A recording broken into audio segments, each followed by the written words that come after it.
Hey guys, welcome back to the channel. This is a story about what if Deku had no memories part 1. If you guys enjoy this what if and want to see part 2, comment down below and let me know before I start. Please do support for more awesome content and leave a like, and don't forget to subscribe to my channel and also share this video with your friends and check out the description in my playlist. The author of the story Killing Joke 98 from 𝗬𝗏. So let's start the video. Izuku couldn't remember their faces, but he would be damned if he wasn't going to find them. Izuku couldn't remember what their voices sounded like, but he'll be dead before he gives up searching for them. Izuku couldn't shake the emptiness from his chest, so he knew he needed them more than he needed anything else. What he can remember is that they were special, that they told him that he was too. The way he saw it, they would be the main characters in their stories, their combined stories, and he would be that one side character that showed up just to provide filler. It hurt him quite a bit to think about it that way, but he was fine with the way things were. They had their problems, and Izuku was the one who was supposed to help them solve it, even if that was the only reason he was in their lives. But now they needed his help more than ever with the current situation. This was his chapter in their story. Izuku was on break when it all started. He was given a week off of school after his mother died, so everyone else was in school while he was all the way across Japan. He doesn't remember much, but Izuku faintly recalls first hearing about it on the news in his home. It was twilight, the sky fading from brilliant blue to deep purple. Izuku's face was illuminated by the TV screen as he watched, bored while brushing his teeth. He flicked through a few channels before leaving it on the news with a huff. Up next, we will discuss the recent outbreak that has quickly spread across Japan, hitting mostly the northern parts. Those hospitalized have been quarantined and restrained due to the violent outbursts they suffer from, with many more cases being reported. It is advised that people do not attempt to restrain them as they try to bite and claw at anyone nearby. The reporter looked slightly concerned, but still managed to maintain her smile. Izuku got up to spit out the toothpaste, still listening intently. He nearly choked on his mouthwash when he heard the next part. Wear masks and gloves as the disease is contagious and currently has a 100% mortality rate. Do not touch them. The reporter stopped talking as she looked past the camera towards whoever was there. While it seems like a hoax, people have been claiming that the dead are coming back to life. We do not know who sent this to us, but it appears to be footage of one of the deceased patients getting up and attacking family members. The news proceeded to show security footage of a family crying over a body covered by a blanket in a hospital room. It continued on like that for about a minute before the body twitched. The family didn't notice. It twitched again. The family didn't notice. It shuffled a bit. They didn't notice. It then sat up. The family finally noticed. Their faces morphed from sorrowful frowns to surprised smiles. A little girl running up to hug the newly undead patient. It looked heartwarming for a second, but it turned gruesome as the patient lunged for the girl, clawing at her face until he finally bit her neck, ripping a chunk of flesh off of her before diving for the other family members. The video cut off there. Izuku turned off the TV, not caring to hear the rest of it. He promptly staggers over towards the trash can and vomits. He then stumbled into his bed, trying to sleep away the image of the arterial spray of blood from the little girl's torn apart neck. The heroes will take care of it. It's just a bunch of people coming back to life. Drifting off into blissful slumber, the habit of resetting his alarm slipped his mind. Maybe if he had, he wouldn't have had to go through everything that happened the next morning when he woke up. Maybe he would have just died. But this isn't that story. Midoriya Izuku's story is a tragedy, and this is how it goes. Izuku woke up that fateful morning at 11:20. The birds chirped happily and everything was calm and still. He noted how it was almost frighteningly silent. That should have been his first clue to what had happened while he slept, but he dismissed his concern, muttering about finally getting enough sleep. He made his way over to the bathroom, trying fruitlessly to tame his mop of green hair whilst making toast. After he was done with all of his morning chores, he packed up his things and opened the door, curious as to why no one else was up and about. No neighbors with their daily arguments, no salesman trying to interest him in their next big product. I guess they had better places to be, he rationalized, but still slipped on the protective gloves he always carried around after the last villain attack near his house. Seeing that the lifts had stopped working, he grumbled while taking the stairs. Curiously, the gates at the ground floor were locked shut, with a regular padlock despite the electronic seals clearly still functioning. Rattling the gate to test how sturdy it was, he turned to look for another exit, or at least another person. What in the world is going on here? He asked aloud, despite there being no one around. Izuku was testing his limit to how much he could process after just waking up, and he was this close to breaking something. Is this some sort of joke? It's really not funny. he yelled, the only thing that reached his ears being the echo of his irritated voice. Ender if this will affect other countries soon. Walking around, Izuku faintly heard the sentence from the inside of an apartment, door left open for who knows what reason. Carefully pulling the door open after knocking several times, he walked inside to catch the later half of a reporter's words. For now we need to focus on our well-being. The dead are still breaking free from the hospitals and the illness is rapidly spreading through Japan. If anyone is still watching, we urge you to get as far away from any hospitals near your house and stay away from the northern parts of Japan. In fact, if you can get away from Japan entirely, do so. If you see any dead walking around, please call the police immediately. And again, we urge you to get away from any hospitals. The reporter's hands quivered along with his voice. That's it, I'm going back to my family. Please, anyone who's watching, stay with someone you love. There are dead people attacking and you need someone you can trust. Goodbye and good luck. The second the reporter's mouth closed, there was a scream and a loud bang. The reporter backtracked, looking terrified and eyes locked on something beyond the camera. They just killed Danny. The TV screen turned to static. Izuku's face slowly drained of its color after the TV cut off, and within seconds, he ran back up to his room, slamming the door and locking it. Oh God, what am I going to do? What am I going to do? If this disease is still spreading, it means that the heroes can't contain it. He gasped, crumbling to the floor as he started crying into his hands, curling up into a ball. Oh God, what about everyone at UA?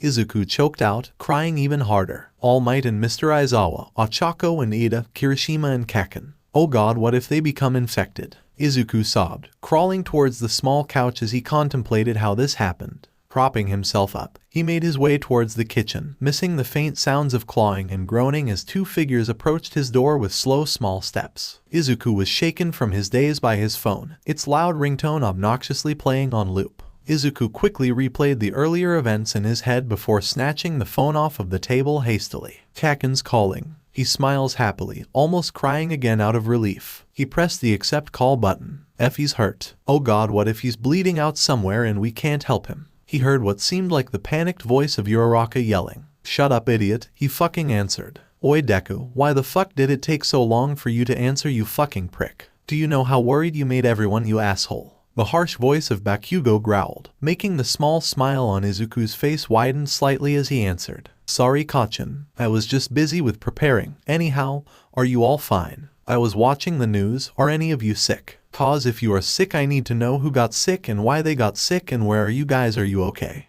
He babbled on and on, slowly dissolving into another panic before Bakugo interrupted. Shut up, stupid Deku, we're all fine. The security systems at UA turned it into a surprisingly good bunker, which makes me think the fuckers were planning for this, and we are helping as many people as we can find. I tried calling you the entire week, you prick, so why the fuck did you not answer? He grumbled before someone shouted, drowning out his voice for several seconds. Alright, you fucks. God, you all are so annoying. Izuku heard some shuffling before a button got pressed. You're on speaker now. A sigh, then a clamor of noise. 𝗧𝗪𝗖𝗎𝗓. Are you okay? We were so worried. Ochako cried. Midoriya, we were trying to call to ask how you are doing and if you are safe. Have you made it back yet? Hilda asked, strict as ever, but he could hear the smile in his voice. Oh, I'm fine. Just a little jittery and shaken up, but I'm okay. I forgot to set my alarm last night after the whole news incident, so I missed the train. Izuku said sheepishly, earning another long, drawn-out sigh. Of course you slept in, you stupid fucking nerd.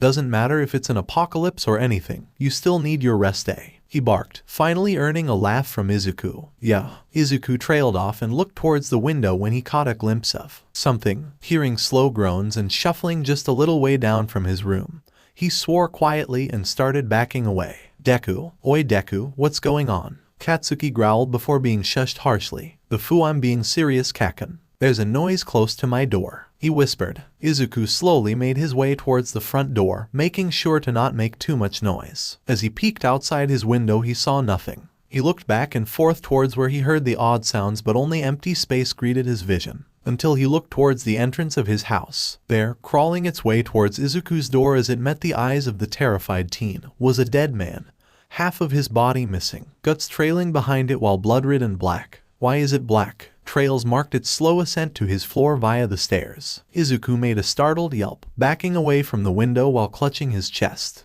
"Izuku, you okay bro?" he heard Kirishima ask, but he was startled to answer. Almost too quick to notice, Izuku saw a blur run past his window, scaring him even more. Then it happened. The blur rammed into his door, knocking off its hinges and running straight towards him. If he hadn't have trained along with his friends and in his free time, he would have surely died there. "Deku, what's happening? What was that loud noise?" Izuku heard Ochako ask as he dodged the blur, moving into the small kitchen space and grabbing a knife. The blur stopped moving after smashing into a wall, finally giving Izuku enough time to process what it was. It turned out to be a girl, looking 12, with 2 pigtails and what he assumed was a speed quirk judging from her actions earlier. Half of her arm was torn off, while her jaw hung slack, ripped and torn, with parts of the flesh peeling away to reveal teeth. "Keikachan," Izuku stuttered to his phone. "What the fuck's going on?" Katsuki screamed. "Kaken, what do I do if a dead person? Well, not really dead, but what do I do if it rams open my door and tries to grab me?" Izuku asked while holding the knife towards the girl,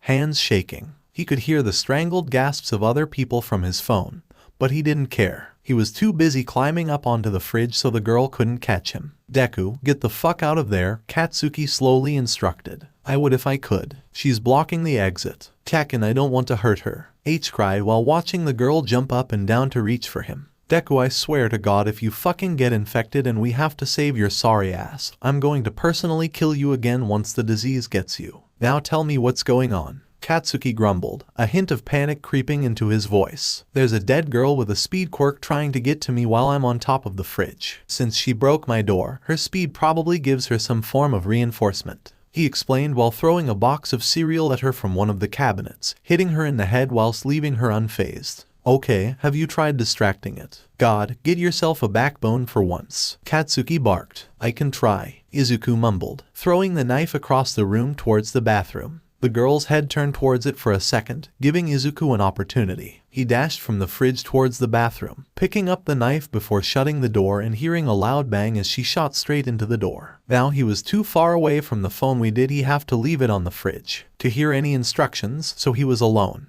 He sat there for a good couple minutes, thinking up a strategy. That's when his eyes drifted to a ceiling vent. Perfect. The dead girl broke down the door just to reveal an empty room. She wandered around in it, knowing for sure she saw the boy in there. Then she saw something fall from the vent, but she was more interested in the sound the object made. She went to investigate, and before she could react she was pushed to the floor as Izuku jumped down from the vent, knocking into her before getting out and closing what remained of the door, using the chain on the outside of the door to hold it in place. He wandered back over to his phone, shakily picking it up. "I hope he's okay. Izuku's one of the manliest people I know. He'll be fine," he heard from the phone, which made him suppressing a giggle. "Hey guys, sorry about just going silent," Izuku replies with a quivering voice. "Did you kill it, dude?" he heard Zero ask, earning a no from him. Just as he was about to say how he trapped it, Izuku felt a cold hand latch onto his ankle. Looking down with terrified eyes, Izuku saw the dead man that had half his body missing clutching his leg, staring back at Izuku with cold eyes. Then he opened its mouth and Izuku's world fizzled out. "Yo Bakubro, you ready for training with All Might today? I hear that we're doing sparring today," Kirishima asked with as much enthusiasm as he could muster while still half asleep. "Yes, sure. I know I'm going to crush you guys anyways, so there's no need to get excited over a stupid little training session," Bakugo replied, sparks flying out of his hands as he made coffee, lightly scorching the mug. "Damn fucking 4 eyes making me make the coffee. Fucking bullshit," he muttered, looking at the coffee bean grounder in confusion, his mug slowly taking on a different color. They all had jobs in the beginning of the day. Kuda had the job of asking the birds to wake them up. Zero swept the floors, always dirtied in some way or another, while Ajiro dusted the carpets, and so on, so forth. Making coffee just so happened to be Ida's job. However, Ida's methods always took forever, with the coffee grounds somehow ending up in the cups. Hence, Bakugo asked Izuku to come over in the morning to help them make it before he went for classes. No one knew what he did, but no matter what ingredients he got, his coffee always tasted amazing and left them with energy for the rest of the day. So when he left to sort out his new house for a week, they knew that they would be stuck with instant or disgustingly bitter coffee. Those addicted to caffeine were already getting cranky. "It's so scary, Ida. Didn't you see the news last night? There's an illness going around Japan. I'm sure all the news channels are talking about it. A guy came back from the dead," Uraraka cried, walking into the room with her partner looking tired and disheveled. We all saw it, 𝗎𝗪𝗢𝗏, so please stop talking about it. It is too early in the morning to hear you rant about zombies at the top of your voice. I understand it is scary, but the illness is far away from us. The heroes and scientists are working on finding a cure. It will be fine, he sighed, clutching an empty coffee mug taken off the counter. 𝗧𝗵𝗃, would you please get me some coffee? You have been standing there for 5 minutes. Ida practically pleaded, arms whirling around. 𝗧𝗵𝗃 begrudgingly poured him the coffee, cursing as he spilled some on the floor. Fucking stupid ass coffee. Fucking Deku the little shit, he grumbled under his breath as he shuffled away. Okay everyone, we need to be up and ready now. We must leave in 7 minutes, so do what you need to, get your things, and report to class. Ida yelled, albeit lacking volume he usually had with his dose of caffeine. Everyone groaned and a few opened their doors to throw things at him before getting pegged in the head by their now weightless objects, courtesy of 𝗎𝗪𝗢𝗏. Once everyone was finally ready, they made their way towards the school, staying in a large group. They almost looked intimidating if you got rid of their tired expressions and disheveled clothes. When they got to class, everyone collapsed out of pure spite, ignoring Aizawa's glare from his sleeping bag. They all laid in one big pile, no one caring who was on them or who they were on. You guys are too comfortable with one another, even for second years, Aizawa mused in a deadpan voice, finally unzipping his bag. Get up and get to your seats. Homeroom is starting, he sighed, tugging at his scarves. Everyone begrudgingly got up, some having to pull others to their desks before giving up and laying them on top of the tables. Class 1A used to be different. In the first year at UA, everyone was so psyched that they got in that their bodies naturally couldn't fall asleep, yet still had energy for the next morning. But now that they are used to everything, they barely even want to go to school each morning, since they have all seen each other so frequently.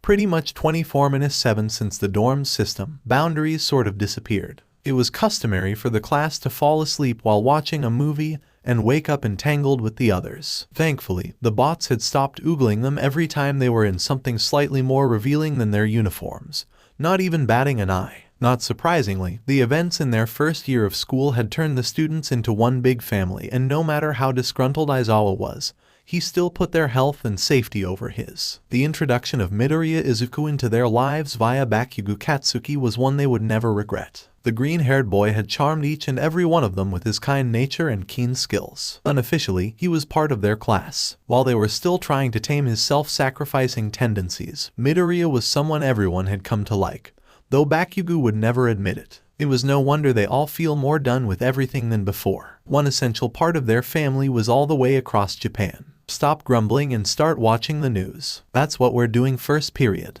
I'm quite sure I speak for us all as I say that no one in this room wants to do anything involving paperwork or discussion. Hearing no reply, he switched on the projector and to the news with a bored expression before settling back into his sleeping bag. And we expect to see more up and rising heroes as even more criminal syndicates continue to grow with the absence of the League of Villains. On another topic, an illness has quickly spread across northern and now eastern Japan, sending over hundreds of people to hospitals. Symptoms of the disease are vomiting, coughing, violent shaking, and inability to control quirks and strength. We urge you to go see a doctor if you show any of the symptoms. We'll talk more about it tonight. Now on the news, mints cause global warming. The anchor finished before cutting to a commercial. Bakugo's eyes shifted from mildly annoyed to out for blood in a second, making everyone shuffle away from him, even picking up their desks and scooting closer to their next desk neighbors. He sat up from his chair and stormed out of the classroom, taking his backpack with him. What was his problem? Jirou asked, twirling her ear jacks. I don't know, dude. Kaminari laughed, looking back to the TV screen which was now shut off. There's nothing good on, Aizawa muttered, getting out of his sleeping bag again, looking unhappy with his own actions. Alright, I'll give you all but Bakugo enough for today's class because apparently he had better things to do than learn about current events. He swiftly pointed to the door. Now someone look for him before the next teacher comes in. And as if summoned, the bell chimed. Bakugo kept appearing and disappearing every now and then, taking his backpack every time. The only time he stayed for a full period was lunchtime. And even then he was agitated and restless. What the heck's gotten into you, dude? Kirishima asked, sliding into the seat next to him. Fucking Deku's not picking up his damn phone. Bakugo growled, surprising Kirishima. Then the alarm went off, and the panic began. Izuku felt the dead man's teeth digging into his ankle, and his world blinked out for a second. He let it dig deeper into his skin for a few more seconds before breaking out of his stupor and kicking it off, making the wound worse as the teeth had caught in the flesh. He stumbled backwards, grabbing onto the coffee table for support before regaining his balance. Izuku snatched his phone from the ground, his bag from the table, and sprinted out of the apartment. Deku, why the fuck are you quiet? In all the shitty years I've known you, all you did was talk. Now make yourself useful. Bakugo snarled from the phone. Huff, sorry, 𝗵𝗃𝗁𝗧𝗵𝗲, Izuku panted, running down the stairs towards the nearest gas station. Ignoring the locked gate, he took a running leap after slipping his phone back into his pocket and tossing his hasty escape bag over it. Rapidly climbing over it, he hit the ground running, scooping up his bag while looking for more dead people. If you ever fear that your life is threatened and there are no other possible options to escape, find a place with multiple exits and barricade yourself until the threat is neutralized by other heroes. That's what All Might taught the class 2 days ago. Those words repeated in his head over and over again as he raced towards the gas station.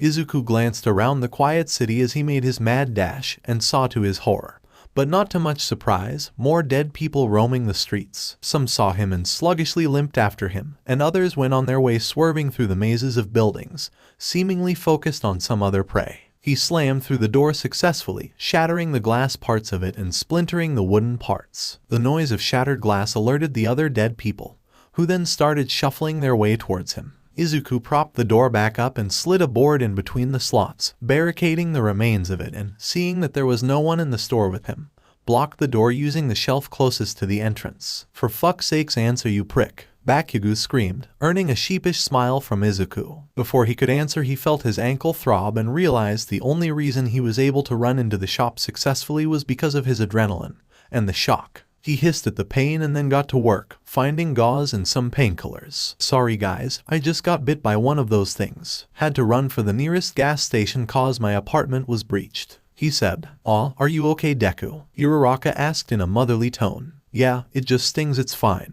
Izuku replied swiftly, ignoring the nagging suspicion in his head. Damn it, Deku, I thought you were fucking dead, Bakugo muttered, making Izuku laugh, albeit a little bitterly. If I could die that easily, I'd be dead years ago. This is not the time for your fucking humor, shitty Deku. What are you doing now? I barricaded the gas station, checked the back exit when I was fixing myself up, and am currently about to get swarmed by those things. Chancing a glance out the window, he tugged at the crowbar half lodged in the counter of the store as he watched the shambling figures get closer. Listening to the shouting sessions over the phone, he managed to free the weapon as the first dead person stopped outside the door. Using the crowbar as a crutch, Izuku staggered to his feet as the man seemingly found him, started walking into the door over and over again, wincing as the impacts rattled the door frame and further destroyed the damaged obstacle. He snapped at his phone. Would you guys please hurry up and stop arguing before I decide to take my chances with running? Quickly flicking his eyes from dead person to dead person, Izuku noted the increased shuddering of the door and readied the crowbar with both hands, wincing at the pressure on his wound. Deku, you talked about a back exit. You should fucking hightail it before those zombie assholes get through the door. As per instructions, Izuku turned around and ran for the back door. Opening it, he swore loudly when the sound made every living corpse wandering around turn towards him and start making their way to the door. Furiously, some were only able to stagger while the fastest ones were almost jogging. Fuck it, guys, there are a crap ton of dead people outside. I'm going to try and run through them, wish me luck. Ignoring the protests, he held the crowbar at his side, one-handed for better mobility, and started weaving through the crowd. Using the piece of metal to block and stun anything trying to bite him, Izuku waded through 3/4 of the crowd before they started breathing down his neck as well. Hesitation to harm forgotten. He aimed for rotting heads, arms shuddering with each swing while he used his free hand to push aside the bodies in his way, occasionally punching one in the face or swinging his hand in a wide arc to clear as many as possible in one blow. Almost free of the crowd, he screamed as a zombie he missed bit into his shoulder, gnawing fiercely. Not stopping to look, he lashed out backwards and felt teeth give way beneath his elbow as a chunk of his shoulder vanished. Unfortunately, the short pause meant that the horde he had picked up caught up. Izuku kicked and punched and swung his crowbar until his limbs were heavy and he had picked up dozens of new bite wounds. He dropped his crowbar, favoring his hands, smashing skulls, retching as bits of brain got everywhere. By then, the only things left standing were a couple of damaged zombies and he himself, puffing and bleeding everywhere. The rest of his attackers had either been beaten into the dirt or were struggling to get back up. Glancing at his stinging, bruised hands and bloodied legs, Izuku decided that it was time to leave. After pushing around the corpses and staying clear of the remaining zombies, he pried his crowbar from the midsection of a woman still pawing weakly at the ground and pulled his phone out from his pocket. Hissing at the blood on its screen, Izuku unlocked the phone with shaky fingers and, seeing that the previous call had been ended, pressed the call button again, waiting momentarily before Bakugo picked up. "Why the fuck did you hang up, Deku? Do you know how long I had to shut these idiots up?" Despite himself, he grinned. "I had to fight off more than 30 zombies with my hands, legs, and a crowbar. Cut me some slack." Following that statement was various exclamations of surprise. With some rustling and a muffled grunt, another person picked up the phone. "Problem child, did you get bitten while fighting?" Aizawa's voice made him relax for a moment, before a howl both close and far away made him heft his newly blood-caked weapon onto his shoulder. "About 12-13 bites. Some are shallow, the worst ones took a chunk of my shoulder and makes walking difficult. I don't have to tell you that you are most likely infected, right?" A hush fell over the speaker, but Izuku could hear someone gasp and several sudden deep breaths. He tilted his wrist, watching blood drip out of a bite on his arm, a mixture of black and red. "I thought as much after noticing how all the people I had to kill look half-eaten. How long before I die?" The infection was slow at the start, but now people are turning in minutes. Judging from the estimates I've gotten from the pro heroes on surveillance and Principal Nezu, you should be experiencing the symptoms now. "I'm sorry, but there's nothing we can do for you now, Midoriya. Aizawa-sensei, do you mind putting the phone on speaker mode, please? I want to hear the rest of them before I finish myself off." Hesitation, silence, and then the press of a button.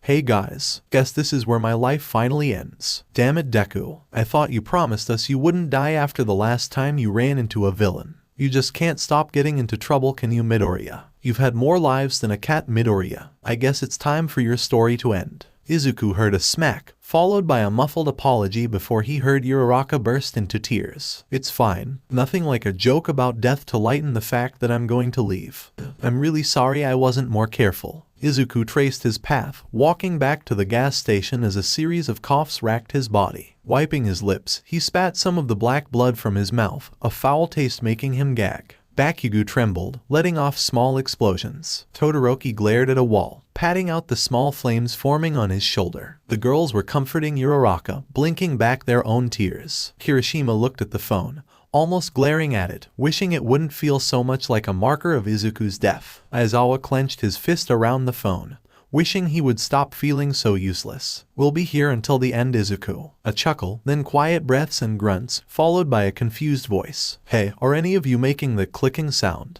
The class plus Aizawa looked at each other, silently affirming their private thoughts. Their grim thoughts. "None of us are making any clicking noises." "Then why is it getting loud shit?" A loud bang, followed by a sound like thunder. Then the incessant droning of the dial tone before the automated voice reporting the disconnection of the phone it had been connected to. The class paled. Then Aizawa dropped the phone onto the table, slumping into a chair. They all knew what that meant. He woke up, head pulsing with pain, and groaned. Propping himself up with the wall he had been leaning against, he pushed past the pain and started walking. As he did, thoughts started shifting in and out of place in his mind. He remained silent, hobbling along as he walked away from an inferno and, while unseen, several burning but still walking figures. "My name. What is my name? I can't remember my name. Fuck, what can I remember? I'm 15, maybe. I had friends. Yes, I definitely had friends. Were they friends? I think they were friends. I supported them at the very least. My head hurts. I'm bleeding in several places. There's a crowbar in my hand and I'm carrying a bag. Cool. There's something burning. Smells terrible, like something rotten is getting cooked. Not going to look behind me. Not going to look." He chanced a glance over his shoulder and shuddered, increasing his speed.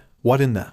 There are people. Burning. They're walking around well on fire. And I think, no, keep moving. Now is not the time to think about maybe zombies in the burning building behind me. I need to get somewhere safe. Focus. Look around. Where can I go? Bunch of houses. More of those people. Things. Assuming I'm the only sane person still left here, judging from the lack of anything but grunts and groans, those houses should either contain more of them or dead bodies. Not worth the risk. I guess I'll keep walking." Gripping the crowbar more firmly and making sure to turn back once in a while to peer at the figures, light from the fire drawing many more of them to it. Or was it the warmth of the flames? He didn't want to know. Continuing to walk, he chose to look at himself rather than at the living nightmares in the vicinity. His hands held an interesting collection of scars, almost as if each bone in them had been taken out, smashed into several pieces with an industrial-grade sledgehammer, and fit back into place. Flexing them experimentally, he winced as a dull twinge of pain radiated from them. Scanning his arms, his vision caught on several small, precise scars located along the flesh near his elbow. They were scabbed over neatly and resembled a series of tally marks, but tracing them with his fingers seemed to make the air drop several degrees and him to flinch instinctively. Best not touch those then. There was plenty missing from his memory, but muscle memory and instincts seemed to be working just fine. Lost in his head, the boy only noticed the obstacle when he stepped into it, falling onto his back and blinking slowly. Getting back to his feet, he surveyed the new problem, mentally smacking himself for not noticing it sooner. There was an overturned truck blocking his path and several cars were parked in front of it or smashed into the truck itself, almost as if someone thought that the speed they were traveling at would let them smash through the truck like they were in some video game, and the vehicles that had tried going around the truck had veered into the blockades behind it despite himself. A smile curled his lips as he pictured the looks of horror on the drivers' faces, and the pile-up obstructed his path completely. Checking around for any shamblers and other routes he could take, he sighed when he could not find either of the things he had been looking for. Hooking the crowbar to his bag, he stretched a few times before starting to climb on top of the wreckage. Scrambling from overturned car to half-destroyed car, he slowly made his way closer to the truck, ignoring how some of the corpses in the vehicles were half dangling out the windows like they were trying to escape or had holes blown through their bodies, coating the insides of their transportation with a new paint job. Shuddering at the smell, he grabbed onto the hood of an expensive-looking sports car, pulling himself up before the roof of it caved in. A sharp scream escaped his lips as he fell in face first, smashing his head against the car seat. Groaning at the sudden pain in his neck, he shifted into a proper, upright position before looking behind himself. The corpse lay there, a gun held in slack hands, head almost completely gone. Bite marks were littered among its arms, some shallow wounds, others ragged and revealing flaps of muscles and torn skin. Gagging at the now apparent smell of decay, he made a conscious effort to look away from the decimated head of the poor, unfortunate soul, tugging away the gun held in its hands. Prying off the fingers, he turned it over several times before shrugging and breaking open the shotgun and discarding the shells loaded. Climbing into the back seat, he opened the door, pushed the corpse out and shut the door behind it. Grabbing a few loose shells on the floor, he pocketed them and loaded 2 fresh cartridges into the gun, thumbing both hammers and carefully moving his fingers away from the trigger. Scrambling back into the front seat and clambering out through the hole he had fallen into, he made his way to the back of the car and tried to open the rear compartment. Grimacing when it refused to budge, he lay the gun down gently before hammering at the lock with his crowbar. Breaking it open after a few hard swings, he brushed aside the remnants of the lock and with a kick, popped the trunk open. He smirked despite the grim nature of the world he had stumbled into. Lucky for me, this rich guy was a gun freak. Grabbing a holster for the shotgun and clipping a pistol to his side, he hesitated before shrugging and adding a box of shotgun shells and pistol bullets to his bag. Making sure the safety on the pistol was turned on, he resumed his climb, slowly adjusting to the new weight. Finally reaching the overturned truck, he stopped to survey the rest of the road before hopping off the truck, crouching as the impact traveled up his legs. Brushing himself off, he continued walking, humming a tune while keeping away from the darker parts of the road. Having left the fire far behind, the only light he could use to guide his way was the flickering streetlights and the occasional discarded flashlight or crashed car. Bending down to pick them up as he made his way along the road, he would switch all but one off, use that one till it ran out of battery, then discard it and switch to the next one. Continuing to walk at a leisurely pace, he sifted through what little memories remained in his head and what skills had been left behind. Ignoring the whole name thing, and not knowing who I am, I have no clue about my original identity. Let's see, I'm definitely a teenager. Green hair is odd, but it could be worse. I know how to fight, how to kill judging by the zombie things that weren't walking around in flames. The person in the car killed themselves, probably because of the sheer number of bites they had. So this disease is transmitted like a regular cheap zombie flick. However, I have been bitten, most likely in the last 48 hours judging by the minor scabbing, and, well, the chunk of my shoulder missing. But I'm fine. So, either this targets certain people or I'm immune. Or I could be turning right now. That's a possibility. If I start feeling sick, I guess I can just quit this life. There should be survivors. I need to find them. And friends, they definitely survived. All of them had quirks and they were Quirks, what does that word mean, I wonder? After walking for who knows how long, he climbed into an abandoned car, closed the door and closed his eyes to get some rest. When he opened his eyes again, the sun was shining into them. Shielding himself from the glare, he yawned quietly and opened the door, stumbling blearily back into his path and checking on his belongings. As he continued down the road that had been straight for a surprisingly long distance, he paused when a muffled cry reached his ears. Looking around warily, he waited for a few seconds before a second burst of noise broke the silence of the early morning. Following the sounds, he drew his pistol and turned off the safety, holding it in a loose grip at his side. Turning into an alleyway, he stumbled back briefly when someone ran into him,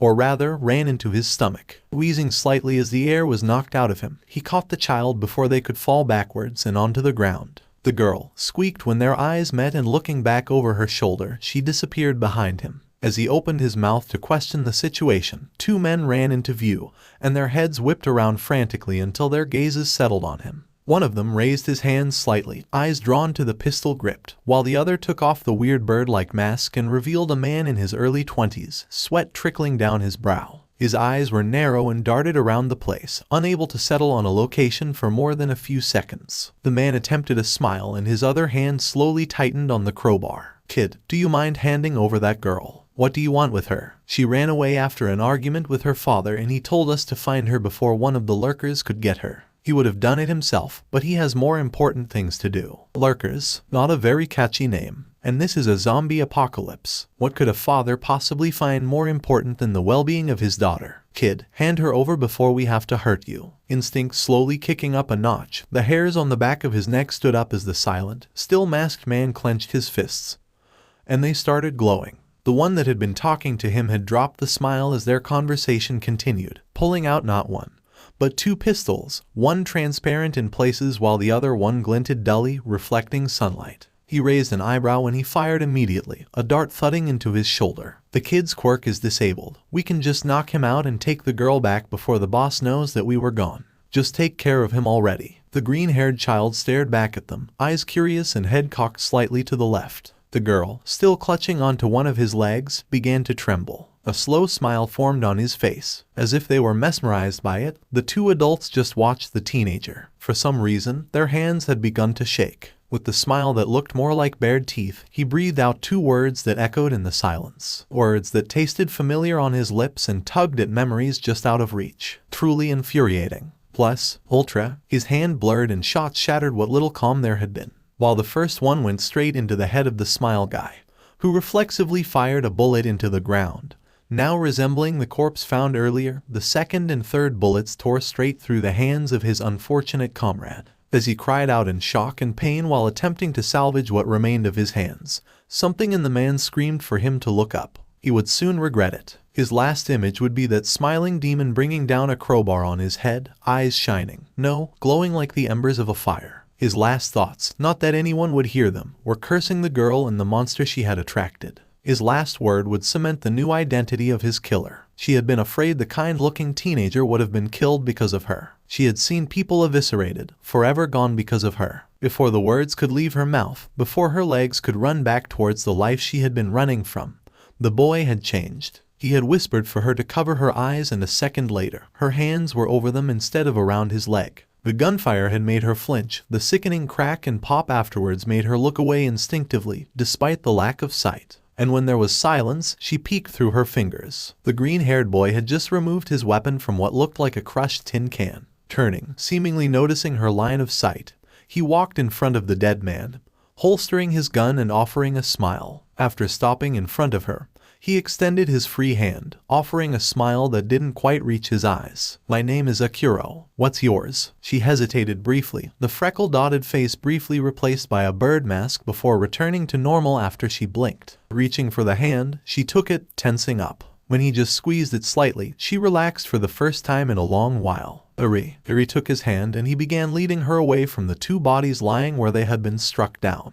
There was a small sense of relief at how she had taken it willingly, but he felt a shred of anger at how she had curled into herself as soon as she did so, as if she was expecting to get hit. To get his mind off the implications of her actions, Akuro chose instead to holster the pistol he carried in his other. In an impressive show of dexterity, he ejected the clip, tossed the gun in the air, and checked the number of bullets remaining before catching the gun and reloading it. Pausing briefly to wonder where that came from, he pondered where they would go next. There was some nagging feeling in the back of his mind that screamed that he was forgetting something important. He was supposed to go somewhere, he just didn't know where. Casting a quick look at the surroundings, he took stock of the situation while readjusting his grip on his new companion's hand. The sun was still relatively high in the sky, which suggested that they still had a couple hours before he had to start thinking about shelter for the night. After the roadblock and the quick detour that he had taken to 𝗧𝗵𝗲, the road was surprisingly clear, and there was not a single half-eaten figure in sight. Not sure if that's a good thing or a bad thing. Just him, the small child he had taken by the hand, and a road leading to who knows where. He didn't know where they were going, but it felt right somehow, and he hoped that trusting his gut was right. After all, it was what led him to 𝗧𝗧𝗏 in the first place. And with that train of thought, he finally took a good look at the girl that he had killed for the first time since she had ran into him, and he had buried a crowbar into a man's skull without hesitation and definitely without any form of guilt in him. She had startling white hair, which, when accompanied by the dead look in her ruby eyes, made her look much older than she really was. What was most striking about her appearance was the horn growing from her head, which for some reason reminded him of a unicorn. And then there was the fact that she was important enough that the two bird-masked men were chasing her down and were more than prepared to kill a teenager to get her back. Hesitantly, he pulled out the transparent pistol and several of the darts he had pilfered from the one who had shot one into his chest. They contained an odd liquid that reminded him eerily of blood. When 𝗧𝗏𝗏 flinched and curled further into herself, the feeling of something fracturing in his chest splintered further as he attempted to force his anger down. It appeared that his assumptions weren't entirely unfounded. Judging from the fact that the bird mask had been very confident about the fact that his quirk would have been erased by the dart, the contents of the projectile could either suppress quirks or erase them entirely. Adding on to the fact that the liquid had most likely originated from the small child shivering next to him, her quirk would be something along the same lines, which would then explain why the plague doctor wannabes were chasing her down. After all, he thought with a bitter smile, no source, no weapons. Squeezing her hand in an attempt at reassurance, Akiro asked softly, "Why were the bird men chasing you?" At the question, 𝗧𝗏𝗏 seemed to shrink even further, a tiny whimper escaping her lips. Inwardly, he sighed and adjusted the small armory he was currently shouldering. He didn't expect an answer anytime soon, but he needed anything he could get. It would be nice to know if he needed to be on constant watch for people waiting to riddle his body with bullets and leave him as a corpse on the side of the road like he did with the two men he had destroyed earlier. "They want to use me," was the small whisper that caught his attention a couple minutes later. Akiro blinked with mild surprise. Wasn't expecting an answer so quick. He waited patiently as she began telling a story in small bursts of speech, followed by periods of strained silence. 𝗧𝗏𝗏 talked about a girl who had lived a normal life until she had made her father disappear with one touch. Next thing she knew, her mother had bolted out of the picture as fast as she could, and the girl now found herself owned by a man wearing gloves and raving about how the world needed to be cleansed.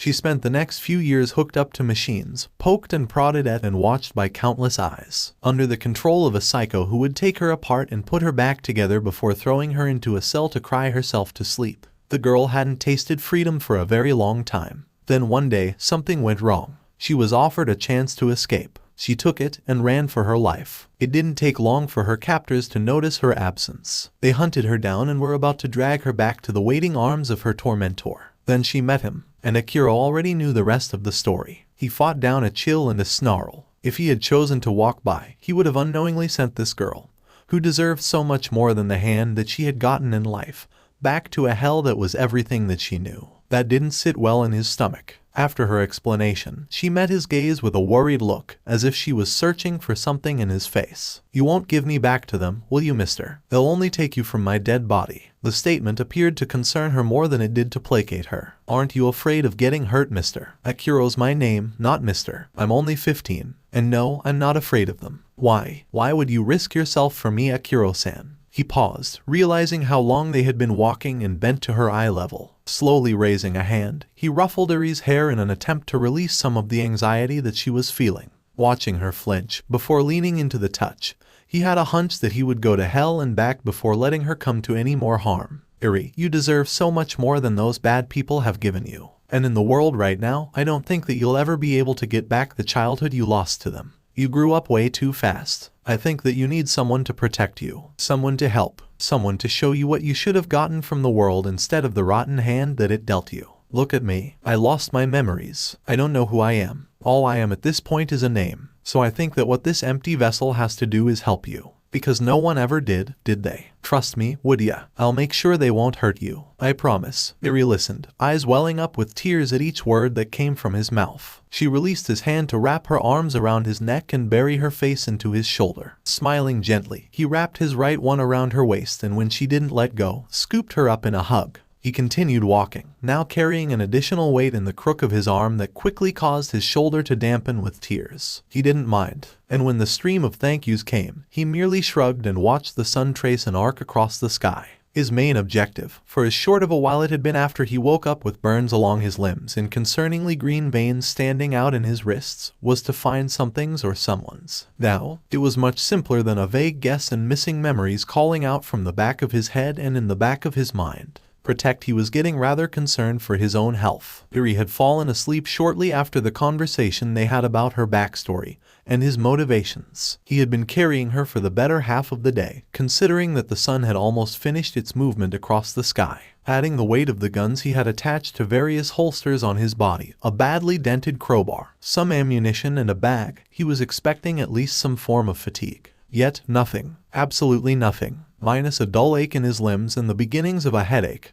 He was in tip-top condition, and that terrified him more than it should have. For a brief period of time, Akiro's brain sent him a mental image of the veins in his arms, looking diseased and abnormal. His grip tightened on the crowbar and a tiny bolt of pain flickered through each digit. The burns on them had clearly not healed completely. However, they were in much better condition than he expected, for they had been raw and stung upon contact to the air. Now, it was just pain that reminded him of a hangnail. As if noticing his attention, the injuries throbbed twice. What's happening to me? Nothing good, that's obvious. Frowning, he readjusted his grip on the bundle of life he had sworn in his heart to fight for. He smiled slightly. It was nice to see someone else that was alive. In all honesty, he knew that he was using Eri as much as she was using him. Humans were creatures that required socializing. Too much time alone always drove people crazy. Judging from the whispers in his head, he wasn't far off from insanity. Or maybe that was because of the amnesia. Food for later thought. He had been hearing distant growls and moans as the light of the surroundings begun to dim again.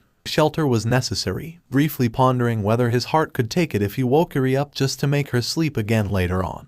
He decided that he would just let her continue slumbering. From the soft grin on her face, Akiro knew that she was having a nice dream. Absent-mindedly, he ran his fingers through her hair, marveling at how well maintained the strands were despite what she had been through. In response to his touch, the child tucked herself further into his shoulder, muttering something about green lightning. Turning his attention away from the acts of his ward, Akiro looked around, running through a mental checklist of things to look out for when searching for cover. Almost conveniently, a list surfaced from what little information he still retained in his brain that wasn't hidden behind a mysterious firewall or in bits and pieces. Something easy to guard, easy to escape from, and with supplies if possible. That meant he couldn't just smash in the window of a car and use it as their temporary house. Continuing to walk forward even as the sounds of trouble drew closer, his eyes caught on a banner draped over a balcony, on the 4th story of the building to his left if he could count properly. It resembled a white sheet, but to his surprise, words were painted on it, in a dull reddish brown. Something in his gut told him that the paint didn't come naturally. His eyes flickered from the words to the few corpses scattered near the entrance of the building. How had he missed those?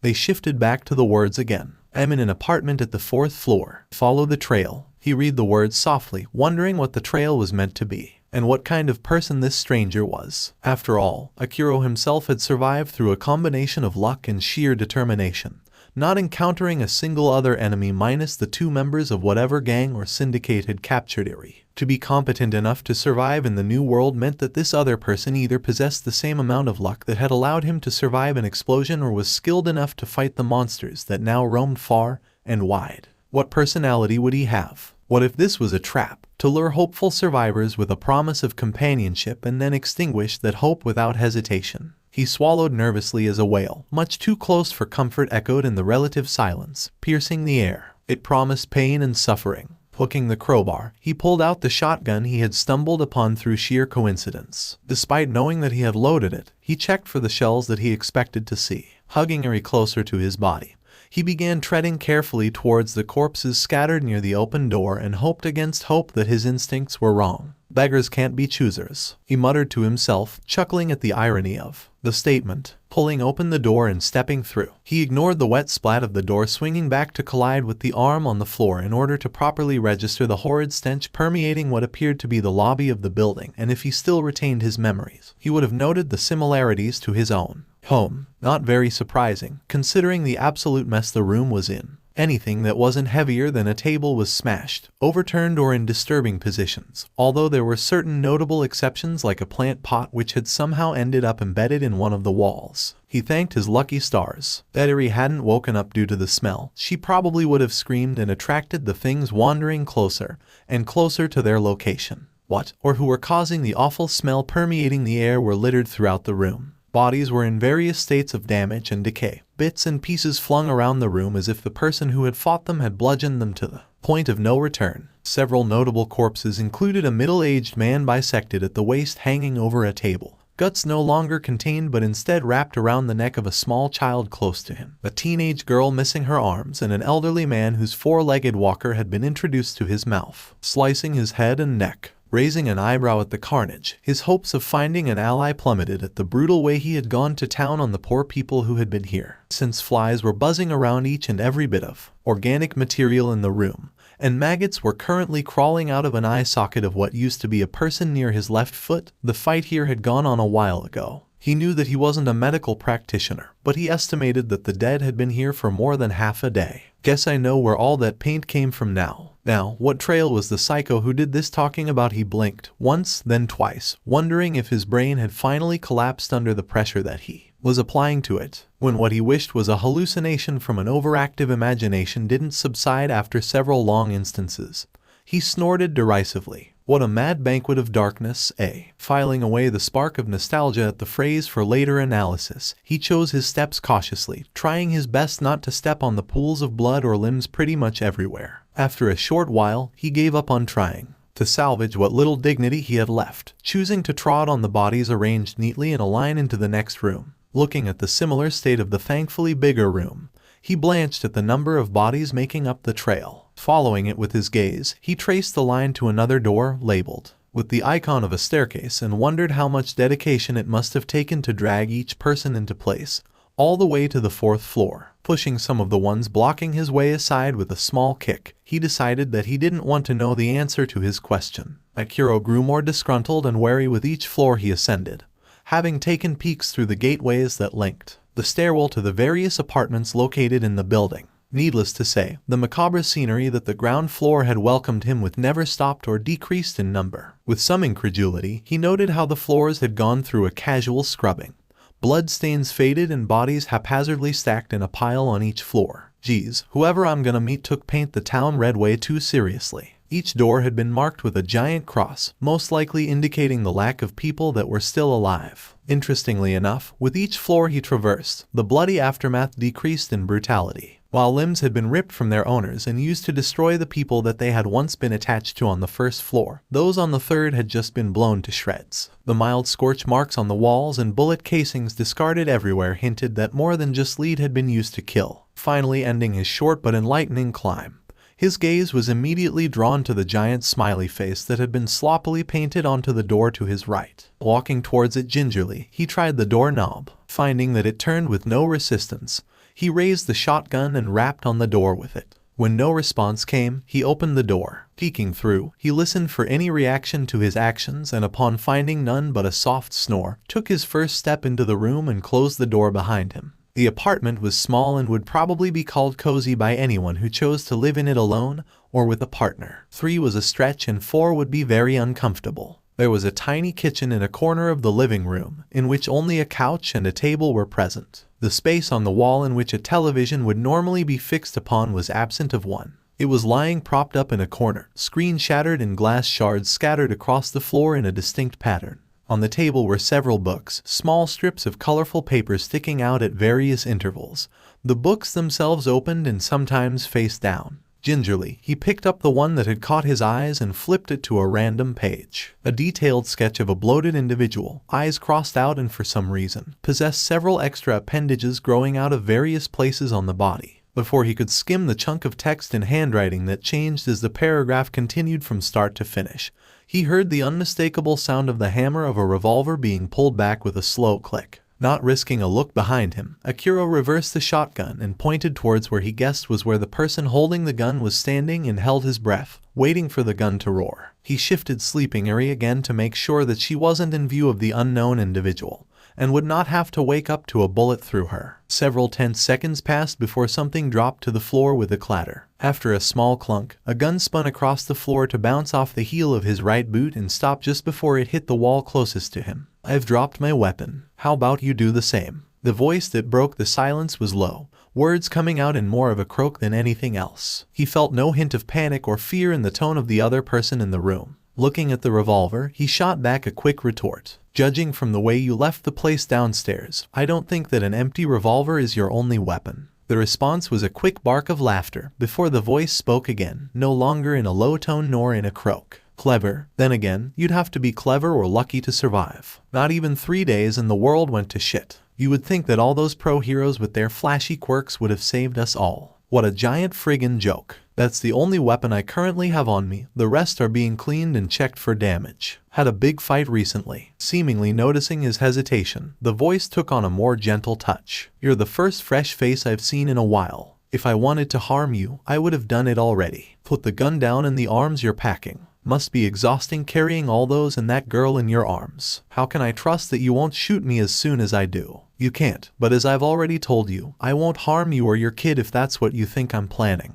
He flushed a little at the way the other person had immediately decided that he and Eri were father and daughter. That was going to be an awkward conversation. Mentally prodding at his instincts and finding them quiet as ever, he gently set down the shotgun and slid the survival pack off his shoulders, avoiding Eri as best as he could. Unconsciously, he felt the atmosphere relax, and so did he, suddenly aware of each and every ache in his bones and his tired body. Turning around, already having a mental picture of whoever had held him at gunpoint for the grand total of a minute, the words that were about to tumble out of his mouth fell back down his throat, and he choked briefly at the appearance of the mystery person in the apartment. Without thinking, he blurted out the first thing on his mind. "You're a girl. First time seeing one. Let's see. You look really young considering you already have a kid." "What? Girlfriend dumped her on you and ran off?" 𝗧𝗏𝗧𝗏 flushed further, feeling heat creep up his cheeks as he moved his eyes away from the gray pair that seemed to look into his very soul. Standing in the living room, recently picked up companion dozing on him and face to face with who had apparently decimated the horde decaying below them. He wished, for the first time during his short time as a 𝗧𝗏𝗧𝗏, that the ground would open up and swallow him whole. He could taste the amused air radiating off the other awake individual in the room. Brushing past him without a second glance, the teenage girl dressed in a loose-fitting hoodie picked up the empty revolver and turned back after tucking it into a holster. Once again, she moved past the prone figure standing, not knowing what to do. She tugged lightly on his sleeve as she did so, gesturing towards a small room with a now open door. "Get your kid into a proper bed, then we'll talk." "She's not my daughter." He had managed to, with some difficulty, tuck Eri into the bed that she had led him to. Then, the gun-toting teenager had sat at one end of the dining table, waiting expectantly for him to sit down as well. After some confusion on both of their parts, it took only a few minutes for 𝗧𝗏𝗧𝗏 to explain the gist of the situation he had stumbled into, omitting several details to make the story more pleasant. He denied any connection by blood he had to Eri, which drew a raised eyebrow, causing him to amend his statement and admit that he was essentially her guardian. However, judging from the minute twitch in one of her eyes, the new member of his ever-growing squad clearly knew that he was hiding something. But since she wasn't going to call him out about it, he would just keep his mouth closed and avoid anything that could lead to the uncovering of his fragile mental state. Disgruntled with his one-word, one-sentence responses to her questions, the hooded girl finally relented, tugging at her hood and leaning back in her chair. Rotating her wrist with 2 fingers extended, the message was clear. "Let's get started then, shall we? I never did get your name." "Wraith." "What kind of name is Wraith?" "What kind of name is 𝗧𝗏𝗧𝗏?" He rolled his eyes. "Fine then, Wraith, the people downstairs. The ones torn to pieces and later blown up. How can one person do that?" A frail smile crossed her face for a flicker of a second. "It's my quirk at work. It allows me to get stronger when the odds are stacked against me. It's pretty versatile and hard to explain, so I'll save that for the next time I run into a horde." The doctors named it one-man army. She made a face at the name and continued, ignoring the sexism in that statement. "It isn't far from the truth. I call it by another name. Last one standing." Dare I ask why? My quirk doesn't fare well amongst other people. They come, they leave. Only one thing remains constant. I walk the world alone. And look at the world now. The universe seems like it wants me to remember that. Wraith glanced over to the room in which Yuri resided, then back to his face with a complicated look. And then you two showed up. A girl with far too many scars and a boy who's been bitten. Akiro rocked backwards like he had been shot, instinctively moving an arm to cover the bite on his shoulder. She said nothing of it, eyes growing cold in seconds, yet she didn't move from her original spot. Nice of you to hide that from me. If you were normal, you'd be a zombie or dead. Considering you're not sick, you're somehow immune to whatever's causing all of this. What's your quirk? I don't have one. Been a long time since I've met someone who was quirkless. Quit talking like you're some sort of veteran. You're literally my age. The wide smile on her face didn't exactly go with the way her eyes had lost any trace of emotions they once had just a while ago. Wisely, he chose to keep his mouth shut until she stopped looking like she was about to brain him with the closest object she could find. Mumbling a half-hearted apology, he waited for the glacial edge to her gaze to disperse. As it did, Wraith seemed to be searching for the right words to say. When she did speak, it was in a measured tone, each word spoken like it took immense effort to remain civil. Do not speak of things you do not understand. You may have gotten blood on your hands, but do not think for a second that mine are clean. What I did downstairs was to protect myself. It wasn't the first and definitely won't be the last. Silence. For a few minutes, all that he could hear was their breathing and the odd sound of drums in his head. Seemingly shaking herself from a trance, Wraith sat up abruptly and rubbed her eyes with a small noise of complaint. I'm sorry for that. We'll have this discussion some other time. For now, we need to prepare. For what? The next wave, of course. Next wave. What do you mean by that? Don't tell me hordes of zombies have been wailing on you since the start. No, this only started about half a day ago. It's been getting more frequent though. That's probably because of either you or my quirk. Akiro fought down his exasperation,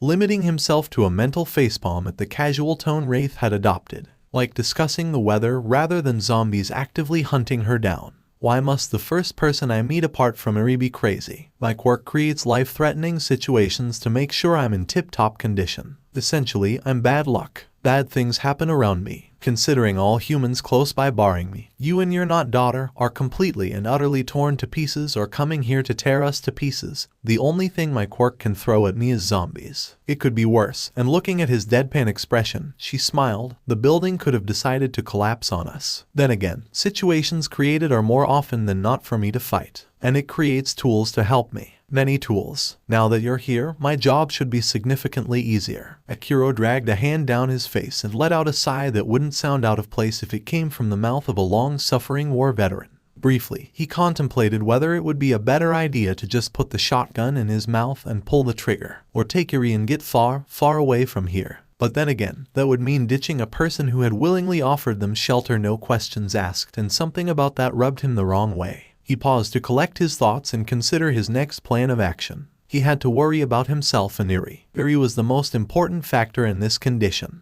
After all, he had promised to keep her safe and he would keep that promise, no matter what. He knew that he had done some fighting against a horde. After all, when one wakes up with a gas station burning behind them, a crowbar that looked like it had seen a lifetime of usage in the last few hours, and a copious amount of blood that wasn't theirs, one could assume with a certain amount of confidence that they were the cause of the carnage. So hypothetically, he probably could pull his own weight in a fight. And then Wraith, the enigma that was blunt in nature and even deadlier with whatever weapons she had used to create the mountains of bodies located downstairs, with an ability that she had stated clearly made it almost impossible to travel in a group without watching the people willing to travel with her fall to whatever enemy her quirk would cook up for her to face. What type of person could bear that for their entire life? What kind of person was Wraith? What was she hiding beneath a name that was as fake as his own? A part of him was curious and wanted to take apart the person he had just met to figure out what made her tick. Another part told him, with no small amount of venom, that he should just take that gun of his and put it to good use. After all, it wouldn't be the first time he stained his hands with blood. He tried not to listen to that voice. It was bad to think about killing someone he had just met. She could take care of herself. The destruction evidently showcased her abilities. 101 scenarios flashed through his head, one after the other like they were embedded on a reel of film that was being played in his head. She was able to fight those that had come before him. But that didn't necessarily mean that she would be able to keep up her efforts forever. It would take one mistake, just one singular mess up for her to perish at the hands of things that were not meant to be part of this world. 𝗧𝗏𝗧𝗏 scowled at the thought of the sarcastic, peppy individual being reduced to a husk or turned into one of them and shuddered. Best not to go there, right brain. He was interrupted and pulled out of his thoughts by a poke to the cheek. Wraith was hovering much closer than she had originally been, an expression of bafflement and perplexity on her face as she prodded his head once more after waiting for a reaction that he couldn't be bothered to give. Seeing that his eyes were now trained on her, Wraith nodded in satisfaction and returned to a respectable distance. Her eyes were much softer and no longer carried the razor edge that had slowly been fading since he had first laid eyes on her form.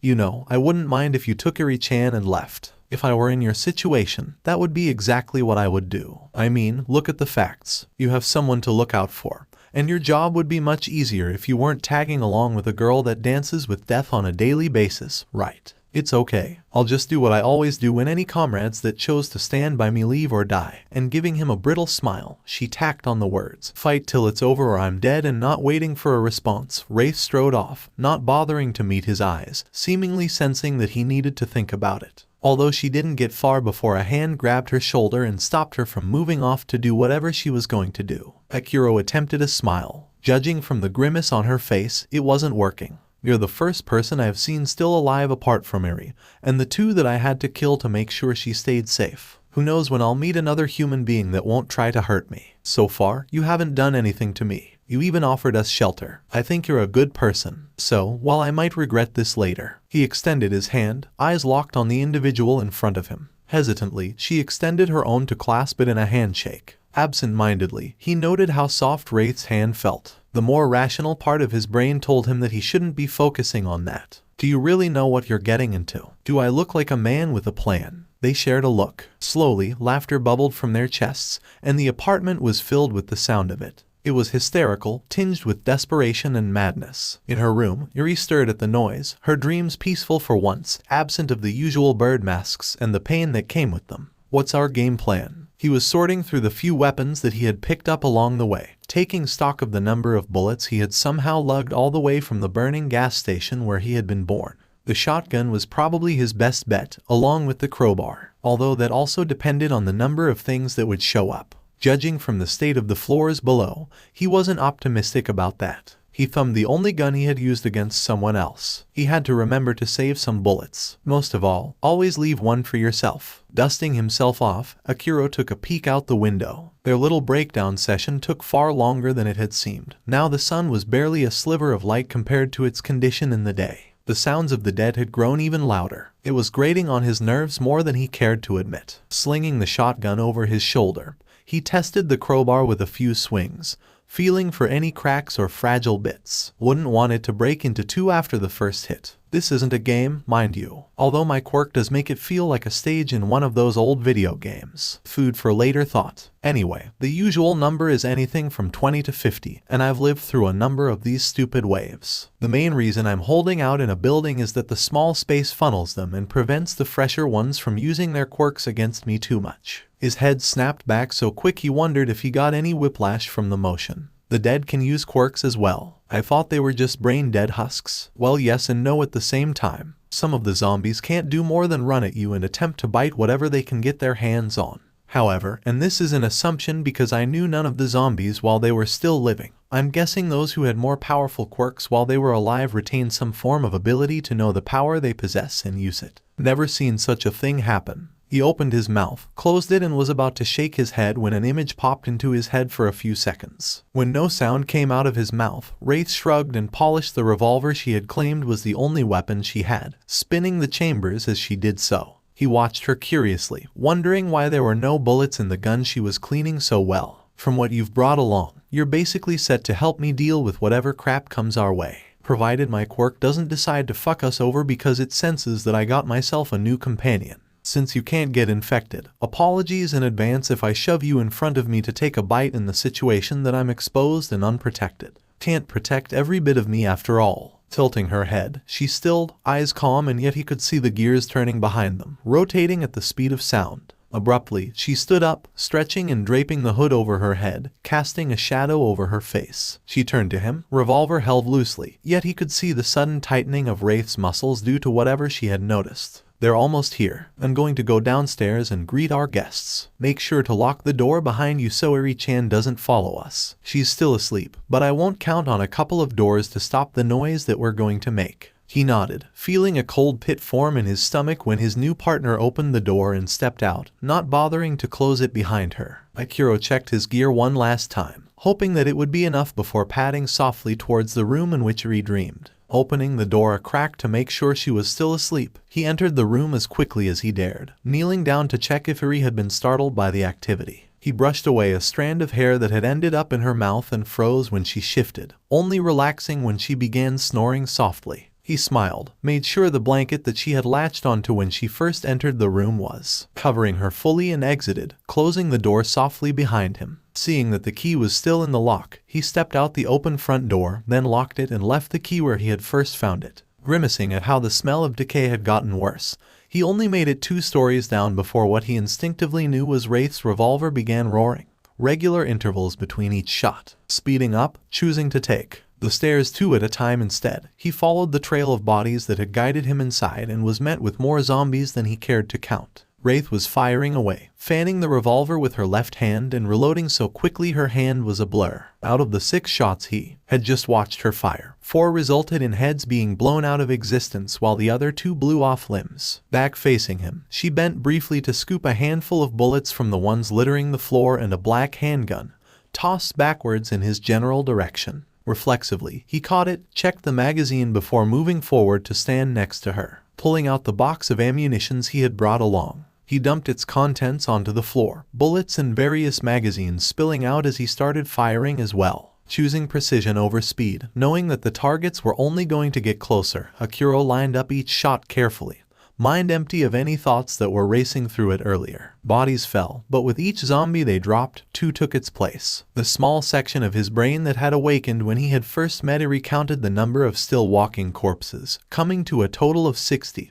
but more were still pouring in from behind. Cursing as his first magazine ran out, he dropped the gun and pulled out his own, not wanting to waste the brief period of time he would need to search for a viable clip to replace it, and continued firing even as the first line of the dead inched closer and closer. Something dropped on the bullets and parts in front of him and in the corner of his eye. He watched Wraith holster her revolver after firing off another 3 shots and picking up the item that had materialized from thin air. Chalking it up to her quirk, he saw Wraith stumble at the weight of what she had just grabbed before grinning fairly. Briefly wondering what she was thinking, he understood her glee seconds later when the chainsaw in her hands rumbled as it came to life. When she threw herself at the crowd, swinging it with one hand despite its weight, other hand having produced a length of pipe. He sighed despite the situation, putting away his own pistol in fear of hitting her before drawing his own melee weapon and the shotgun. He remembered the shells in his left pocket before leaping into the fray as well, a wordless battle cry erupting from his throat as the crowd fell beneath the teeth of the chainsaw that gouged arcs through it, some of those closer to him turning even. With the clear threat in their midst, he didn't hesitate, burying the crowbar in a skull, kicking at an elderly man trying to grab him. As the zombie landed on its back, he made sure it didn't get back up by stomping on its chest before liquefying its head with the shotgun. He felt a thrill run through his veins as blood splashed onto his face and arms, turning around to introduce his elbow to another one of his enemies, teeth giving way before it and the subsequent weapon used to separate the head from its body. Flicking it into the air, he switched briefly to a baseball stance before smacking the flying head into the chest of a small girl, shotgun barking as buckshot cleared a small breathing area for him to stand in without getting swamped. In his peripheral vision, Akira saw the chainsaw meet its end, constant roar cut off when the teeth got jammed after tearing through half a body from top to the midsection. What he thought was a length of pipe was revealed to be much more, Wraith wielding it like an extension of her body, nonplussed by those lurching to get her. He ducked as one end of it swept by, easily destroying the heads of the zombies he had been fighting, avoiding a serious case of head damage before ramming the shotgun into the chest of one of the remaining ones and firing, cheering out loud when the projectiles peppered the body of the husk behind the one he had fired into. 2 for 1. His crowbar was still intact, somehow. He decided not to question it, using the curve of it to drag out and rip a leg from an unfortunate zombie, which toppled face first into the ground just to get its skull crushed by a boot. He barely felt winded, feeling the adrenaline coursing through his veins and the thumping of his heart in his ears as his shotgun was used twice more before it clicked on empty. The substantial hoard had been cut down to less than a quarter of its original size. Taking a bite to the hand in exchange for an opportunity to reload his gun,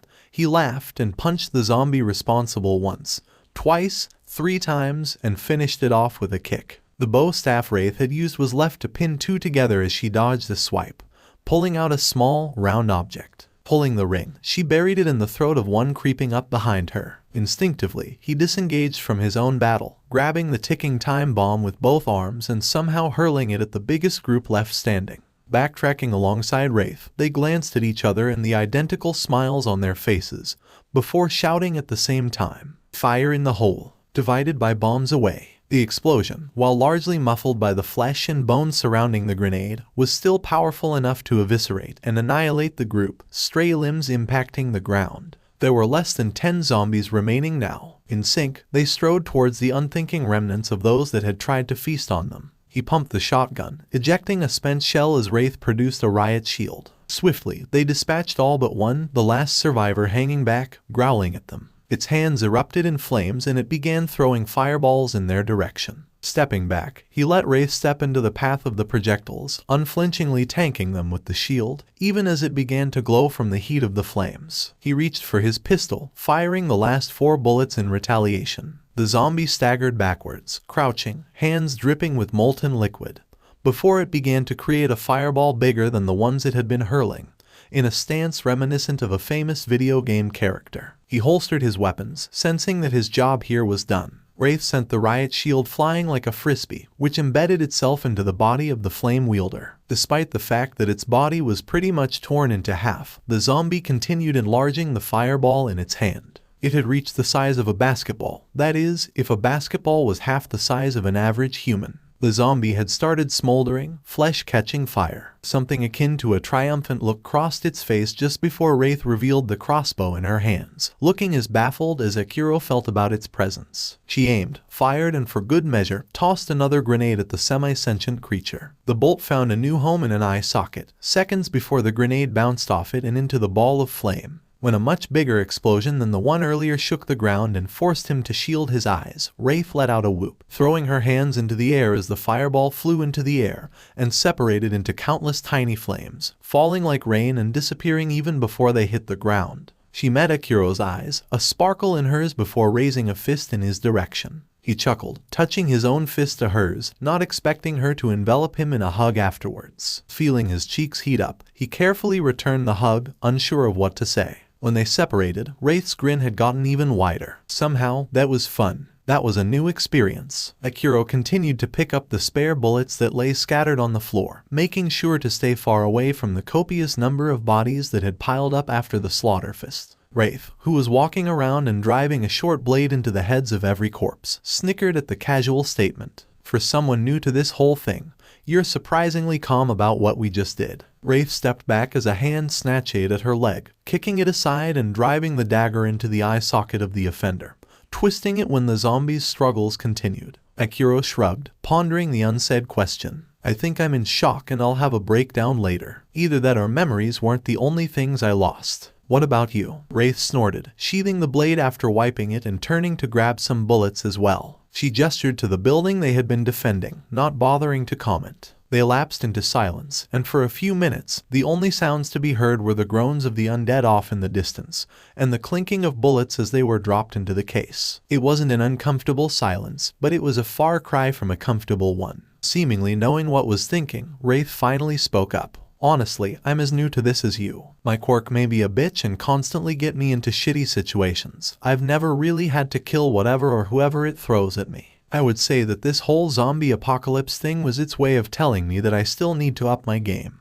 But I don't think it's that powerful. Hopefully, I wouldn't know what to do if this was because of my damned quirk. What would be next? Hell on earth. Akiro placed the last bullet into the box and gently closed its lid. Turning to check that his companion was done, he tilted his head towards the building they had come from, which garnered a nod. As they carefully moved through the bodies, he noted that some of them had begun to crumble into dust. Accelerated decomposition. The smell was still as pungent as ever, and not for the first time, he wished that his sense of smell was absent. Let's hope that's not the case then. I'm guessing the world is already starting to fall apart because of these zombies. I don't think the Earth could stand anything else getting thrown at it. Humans are resilient, but not that resilient. As much as some people wish for it, we're not immortal or indestructible. Have you done any research on your quirk? Knowing its limits would be very helpful in future combat, considering I'm going to be stuck with you for the time being. The hand not holding the ammunition box twitched unconsciously in a gesture similar to that of writing.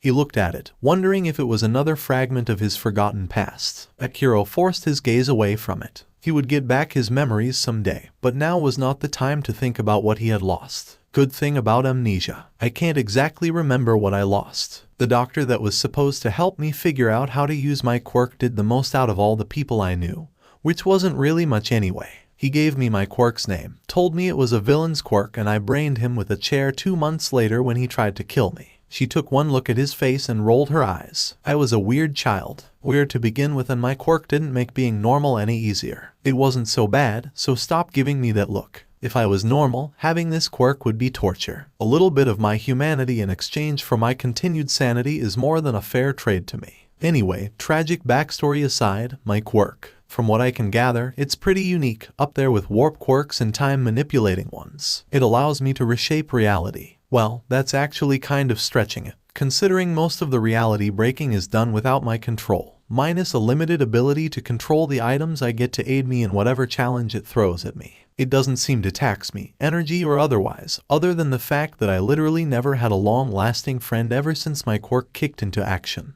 Whatever situations I get into are mostly based on what environment I was in at the time of activation. Like that one time I had to fight sharks when the aquarium I was visiting decided to expand its territories. However, the weapons and supplies I obtain are largely based on my own imagination and needs, now more than before because of the experience I unwillingly got. What do you mean by reshaping reality? From what you've told me, it's less of reshaping and more of bending. After all, the challenges you face are just extensions of whatever environment you get into. Unless you're telling me that you can literally produce weapons out of thin air. That and more. Most of my collection comes from weapons that I managed to hang on to that didn't vanish after the problem was over. Those range from simple pistols to some more technologically advanced guns that I only use as a last resort. If those were to fall into the hands of those who would seek to destroy the world, as destroyed as it already is, things would have fallen apart a lot earlier. Like those people you killed when you found eri-chan. And then there are some of the more ludicrous powers I get in battle, most of which are really new to me because they turned up when this whole zombie apocalypse thing started happening.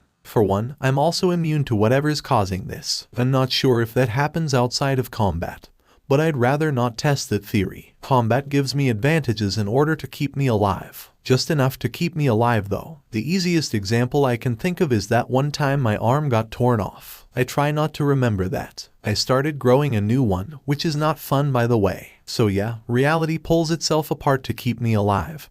But just barely. How could anyone call that a villain's quirk? If a combat situation is whenever you're put in danger, it would give you an added edge against villains with powerful quirks. If the world hadn't gone to shit, you'd have a bright career ahead of you, provided people can look past whatever preconceived bias they have against any quirk remotely dangerous, or even those that aren't dangerous if they contain a mutative element that makes them look dangerous unless they're dressed up in bright colors with the label hero slapped onto them. 𝗧𝗏𝗧𝗏 paused at his own words. Now where did they come from? Wraith gave him a strange smile as they finally arrived at the door. Thanks for the support, but I haven't seen anyone else act the same way you have when they figured out what my quirk did. People don't change. Only freaks understand other freaks. You're calling me a freak. Harsh, but not uncalled for. He pushed open the door after turning the key, quietly so that the noise wouldn't wake up Eri if she was somehow still asleep. Placing the box on the table and hearing it creak under the weight, he carefully removed the holster from his side and placed it, gun and all, beside the bullets. He kept the odd syringe gun and the shotgun. If any stray zombie managed to breach the apartment, a shotgun at point-blank range was more likely to stop any potential threats rather than a pea shooter that required aiming. After all, for how outdated firearms were after the emergence of quirks, the fact that they were still around spoke for their effectiveness. A shotgun to the chest was most likely to eviscerate the unfortunate person the gun had been pointed at and the wall behind them. He checked that the shotgun was still loaded, despite clearly remembering shoving shells into it every time it clicked on empty at a speed similar to that of Wraith's bullet reloading speed. which he was still trying to figure out considering the crowbar had been in his other hand. The crowbar joined the pistol and ammunition, absolutely caked with blood and the brackish liquid that seemed to have replaced blood in some of the zombies' bodies. You're an amnesiac that woke up after possibly surviving an explosion, are somehow immune to whatever odd plague going around the place, and upon meeting a young girl running away from grown men, your first reaction was to kill them. If that isn't a sign that you're not normal. She gave him a deadpan look. I don't know what normal is anymore. She leaned over to gently poke him in the cheek, and despite the sheer randomness of the action, he flushed at the contact. Batting her hand away, he grunted, not trusting his voice, and turned away to check on Eri. Knocking on the door, he opened it to find Eri positively buried in the blanket she had been given. She now resembled a tiny burrito. The only sign that there was a human inside said burrito was the tiny opening at the top where he could see her hair and some of her horn. Smiling despite himself, 𝗧𝗏𝗄 padded over to sit at the edge of the bed, just watching the slow rise and fall of burrito Eri. Making sure she was still asleep, he cautiously stood up, wincing at the popping of his joints that seemed deafening in the silence. Sitting braced against the wall, he cradled the shotgun, hesitated, removed the shells so that being abruptly awoken by either of his two companions wouldn't result in eternal guilt and a dead body, and closed his eyes. Abruptly, all the exhaustion that he should have felt over the past days smashed into him with the force of a sledgehammer. On the bright side, was his last thought before drifting off into the sweet realm of sleep. At least I know that I'm still human. Time always loses its importance during sleep. So after what seemed like hours, he reopened his eyes, and was really confused when he noticed a younger version of who he hoped was himself squatting in front of him.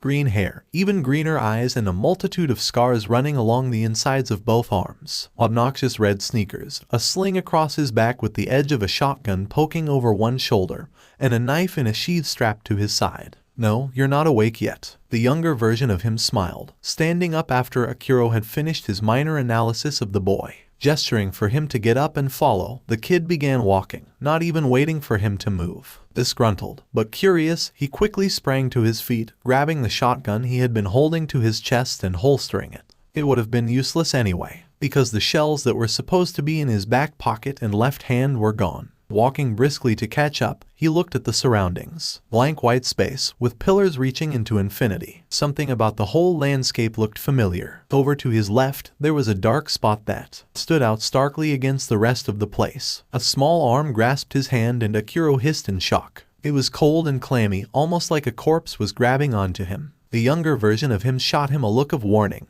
and incredibly uncomfortable. He averted his eyes from the emeralds that lacked any warmth. That place does not matter, for now at least. Follow me. We need to have a discussion. Where are you taking me? A safe house. Over there. He pointed to a spot off in the distance, away from the black spot that felt familiar, where a pillar stood. Yet, on closer inspection, one would see how the pillar did not pierce the sky like the rest, but instead bloomed outwards like a demented flower, only going about halfway to the limit of his sight. The other half had just vanished into thin air. He shrugged and decided to roll with it. Silence followed as they walked. The young child he was following didn't seem to tire at all, despite how quickly he had to walk to match 𝗧𝗏𝗄's strides. Are you going to explain to me what's going on? 𝗧𝗏𝗄 decided to bite the bullet and speak up. The way he could feel young 𝗧𝗏𝗄's stare boring into his side created a small spike of irritation. Though not looking at him, he caught the hand brushing against the knife for a split second before it curled into a fist. I'll explain everything when we reach. But since we're almost there, 𝗧𝗏𝗄, he spat the name like it was a dirty word. I'll be nice. I'm not sure how I came about, but my best bet is that I was created when your memories got locked up in the back of your head. I'm here to help you get them back. Increasing his speed further, the younger version of him was walking so fast it looked like he was running, shutting up after that enlightening piece of information. He snorted at the clear hostility, before jogging to catch up and overtake young him, choosing to pretend to ignore the muffled curses he could hear from the boy who was struggling to keep up now. When they increased in severity and sheer speed, he finally slowed down enough so the duo were moving side by side. Something akin to a grudging respect flickered between the two of them for a moment, just before they reached the pillar. Young 𝗧𝗏𝗄 stepped up to the structure and with something that resembled practice, tapped the glowing dots on the side facing them, swiping and quickly drawing a star with an open eye in the middle of it, both encircled.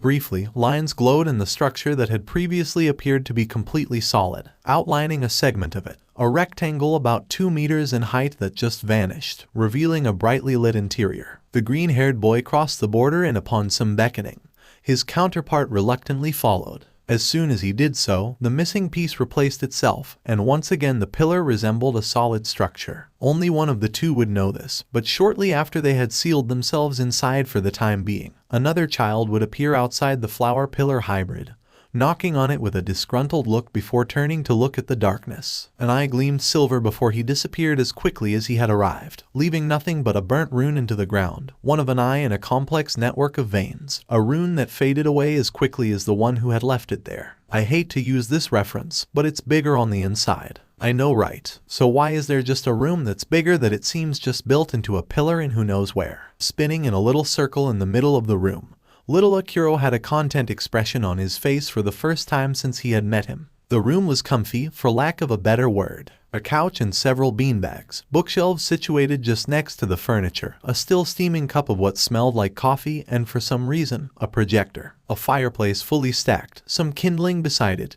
and the one oddity in the room, a fire poker, stuck in a wall. Eyes straying to the right, he noted the second anomaly in the room, a table that looked like it belonged in an operating room, complete with straps and a device with far too many blades attached to it to make him comfortable. It should be obvious enough that we're in your head. Don't worry about how long things will take in. Here, time is different. I came into being about the same time you woke up. I've essentially been exploring this place for days at this point. So is this my mindscape or something? Essentially, yeah, this place represents your brain. There are a surprising number of levels in here considering how little you use it after you lost that chunk of your memories. From what I gathered, information is compiled and stored in that bookshelf over there. Memories are on those old school projector slides, hence this baby here. And before you ask, the first thing I tried looking for were the memories we both have missing. Those don't exist. Either that or they're located in the levels that are sealed. So this place has all the info I've ever gathered and will store all the stuff I'll eventually collect. It would be really useful to be able to access this place whenever I need it. What do I call you and what is your purpose? While you chose a name fitting of a 𝗬𝗵𝗏, I was busy figuring out our next move to get back those memories. But since I don't want you to call me Mini 𝗧𝗏𝗧𝗏 or something along those lines, you can call me Midori. 𝗧𝗏𝗏 snorted at the newly dubbed Midori, earning a look of ire and suffering. At least my name holds some symbolism. You just named yourself after the color of our hair. That little comment earned him an eye roll. Yeah. Anyway, welcome to your mindscape. In here, we can talk, read up on the monsters we faced, get some training in and get back your memories. Please explain. As enlightening as this experience has been, I'm still convinced that I'm hallucinating or having a really unpleasant dream. How does one train? With firearms, I don't think I'd be able to calculate every single bullet trajectory. Most importantly, how do I get back my memories? Training in here is kind of like playing a video game. You kill those zombies, gain experience and get more intel put into that shelf over there. Each one produces some collectibles, which I can either collect for you or project it in your head if you want to do it yourself. That can be used to upgrade yourself. Collect scraps and you'll be able to increase the firepower of your weapons. The last bit wouldn't be possible without Wraith showing up. Cause her quirk works on us as well considering we joined her party. Make yourself stronger and make fighting easier, yada yada yada. As for the memories, if they're up there, he pointed to the staircase tucked away into a corner. I'm going to just chip away at the locks. How does the whole metaphysical collectible work? Also, what can I do to help break those locks? It's basically hallucinations. As for the locks, just get stronger. That makes me stronger and I'll no longer have to figure out the pros and cons of rigging mental dynamite. Anyway, cue and a session over. Go enjoy your last day of peaceful sleep before I drag you in here every time you take a nap. Time is whatever I make of it in here. Just great. Whatever then. 𝗧𝗏𝗧𝗏 flopped onto the couch, groaning softly as he practically sunk into it and relaxed completely. Yawning, he removed the shotgun from his back and tossed it in the general direction of Midori, who stared at him with an uncharacteristically somber look. Whatever you do, don't go outside. This is your mind palace, but things exist outside of it and I don't dare to try and find out what they are. We aren't alone here, I think. And on that ominous note, Midori fell face first into a beanbag, dead to the world. Running through the new information in his head, he closed his eyes and tried to lapse back into unconsciousness. Soon enough, sleep sank its tendrils into him. It was with relief this time that he drifted off. 𝗧𝗏𝗧𝗏 woke up with a blanket draped over his body and part of his head. Blinking slowly as he tried to readjust and attempt to sort out his thoughts. He checked for the shotgun shells that had disappeared in what he hoped was only a dream and shoved them back into where they belonged, cocking the shotgun with a satisfying click. It was still dark, so it was probably early the next morning. Iri had, at some point of time during the night, woken up and discovered the fact that he was sleeping beside her, because she was now using him as a pillow, only half of her body now on the bed. Smiling softly despite the absolute nightmare he had just experienced, he carefully placed the shotgun down and carefully shifted her so that she was resting on his lap instead of against one of his legs. When she curled up and turned towards him, he reached out slowly to grab the blanket that was left behind on the bed, draping it over Iri so she wouldn't get cold. Finally tugging his blanket off his head, Akira closed his eyes, one hand on his shotgun and the other wrapped around Iri, trying to search for the last remnants of sleep, which was ultimately in vain. Remembering what Midoriya had said and having voluntarily stopped himself from being able to move by shifting Iri onto him, he still kept his eyes closed, hoping to get some sleep. After what was probably a few minutes but felt close to an hour, he heard the door click open. Instinctively, his hand tightened on the shotgun and he slowly primed the shotgun, still under the guise of being asleep. Craning open an eye just a peek, he relaxed when it was Wraith who stepped into the room, holding 2 pillows and a blanket of her own, and just as sneakily unprimed the shotgun. Despite the lack of any proper light source, he could somehow still see her. She had ditched the hoodie that he had been starting to assume was a permanent part of her, instead wearing a loose t-shirt and long pants. She had paused, probably noticing the new positions of the room's 2 occupants, before laughing slightly. She stepped forward and with an impressive level of grace, slipped a pillow behind his head and leaned down to check on Iri. Seemingly satisfied with whatever she saw, Wraith promptly laid down on his other side, punching the pillow a few times to fluff it before settling into what looked like an uncomfortable position. To him before becoming still, Akira briefly pondered whether or not he should make it known that he was still awake, before Wraith began to speak. "I know you're awake. Your breathing is too fast for someone who's supposed to be asleep." He could feel his cheeks flush at the matter-of-fact tone she delivered the words in. Still not daring to move, lest he wake up Iri, he released his weapon completely. "I was hoping you wouldn't notice. What are you doing in here?" She huffed slightly, somehow managing to curl up further and shifted so he could feel her head brush his knee. He was suddenly very perceptive of every tiny movement she made and how close she was to him. "I made sure to stay awake since Iri was asleep and you decided to take a nap that ended up lasting until 1 in the morning in order to make sure that no second wave decided to show up while we were all complacent about having defeated maybe 80 of them. And since Iri looked so comfortable when I checked on you earlier, I thought that I would sleep in here. Gotta say, it is pretty nice. You're like a personal heater. Also, in the off chance that some zombies do show up, we can all die together." Ignoring that last bit of dark humor, he tried his best to convey the deadpan expression on his face without words, in the dark. Judging by the quiet giggle, Wraith understood the silence. "I don't think I'll go back to sleep anytime soon, so I'll keep watch instead. You should probably get some rest. Can't kill things without enough sleep, after all." The groan at his attempt at humor slightly wounded his pride, but it was worth it for the laugh afterwards. A hand reached out blindly, patting the wall until it bumped into his head. When it started patting him on the head, much to his embarrassment, "You're a good guy, despite the dumb name you chose for yourself." Wraith's tone had gotten sleepy really quickly. The hand removed itself from its place on his head. He rolled his eyes at the not-so-subtle dig at his new name, choosing to be the mature one this time round. After a few minutes, her breathing evened out and he sighed, "Only one left awake. Midori, if you're real and you can hear this, you're a dick." He wasn't sure if the laugh he heard after that thought was imaginary. When the sun finally decided to make its appearance, Akira's legs were dead to the world and he was in a state akin to someone who was meditating. Just because of how long he had been trying to fall asleep, like his legs had and his soul had begun its ascent to whatever realm beyond death existed. He discovered something new about Wraith, that she was a restless sleeper. Despite not waking up since she had drifted off, she twitched and squirmed, somehow managing to inch her way into him, losing the pillow for what little space there still was that Iri hadn't claimed yet. Sighing, he decided that it was about time his suffering ended and promptly started prodding at Wraith's face. On the second prod, her eyes snapped open, flicked to give him a stare that promised death and suffering,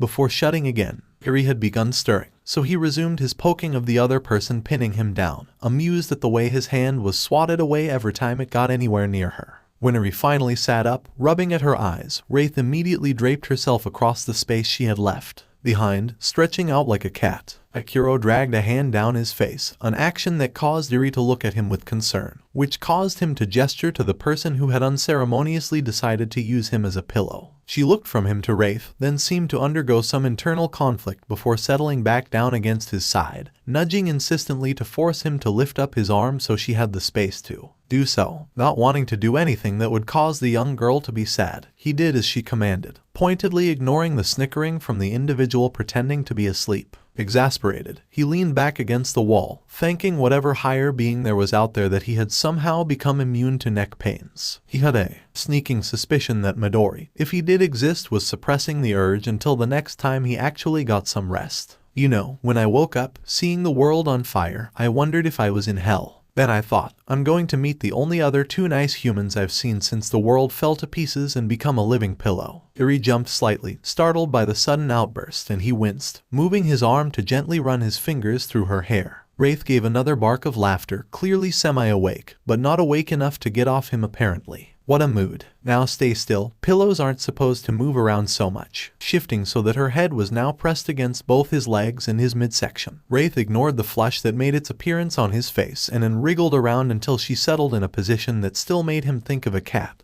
but one that was lying across someone's keyboard and refusing to get up. While this is nice and all, are we going to do anything productive today? Is there going to be a slugfest like yesterday? A single eye opened slightly for a few seconds, seemingly only to give him a judging stare before it shut just as quickly as it had opened. Disgruntled by the lack of an answer, he decided that self-restraint was no longer important and flicked one of Wraith's ears. Both golden eyes snapped open, and if looks could kill, he would be dead enough to resemble the mountain of corpses downstairs. 𝗧𝗏 was watching the exchange, eyes darting from her to him like she was watching a mildly interesting game of tennis. What do you want, pillow-kun? He scowled and reached for another flick, before a hand knocked him not too gently in the stomach, forcing the air in his lungs to escape with a muffled oof. 1. Are we going to have to kill more zombies? 2. Why are you still using me as a pillow? Tilting her head in a gesture that was probably supposed to be cute, Wraith stared at him for another couple seconds of silence before sighing and finally responding to his questioning.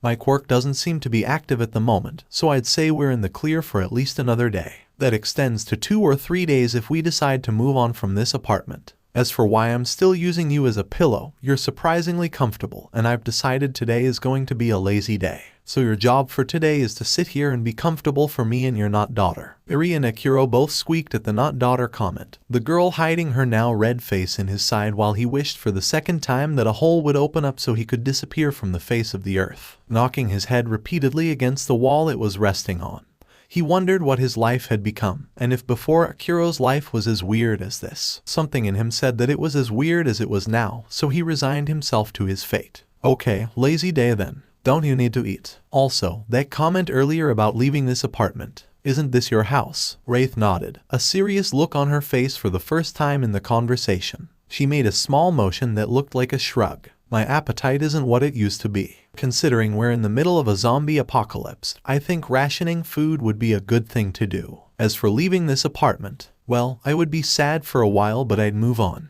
The fact is, I'd rather be alive and miss my house than be dead in it. People who think sentiment outweigh logic end up dead, like the countless people that probably got bitten trying to help their infected friends and family. This isn't the first house I had to leave behind. 𝗧𝗏𝗧𝗏 briefly wondered how the conversation had taken such a dark turn. Struggling with his words, he settled for patting her on the head. She stiffened at the touch, then relaxed with a huff. Don't be soft, 𝗧𝗏𝗧𝗏. Being soft gets you killed. What you say and what you do are vastly different, Wraith. Besides, you can't just drop a story like that on me and expect me to not feel bad about complaining about my amnesia. Also, you can't call me soft. You're the one who put a giant sign asking people to come here. Can't argue with that logic. The sign was a way of convincing myself that I really wasn't the last one left. That it wasn't my quirk that caused all this, as a way to tell me that I was going to be alone forever. Well, for what it's worth, I'm glad you put it up. I got to meet you, and you got to meet Midori, who you seem to like calling my daughter. Teenage boy traveling with a little girl.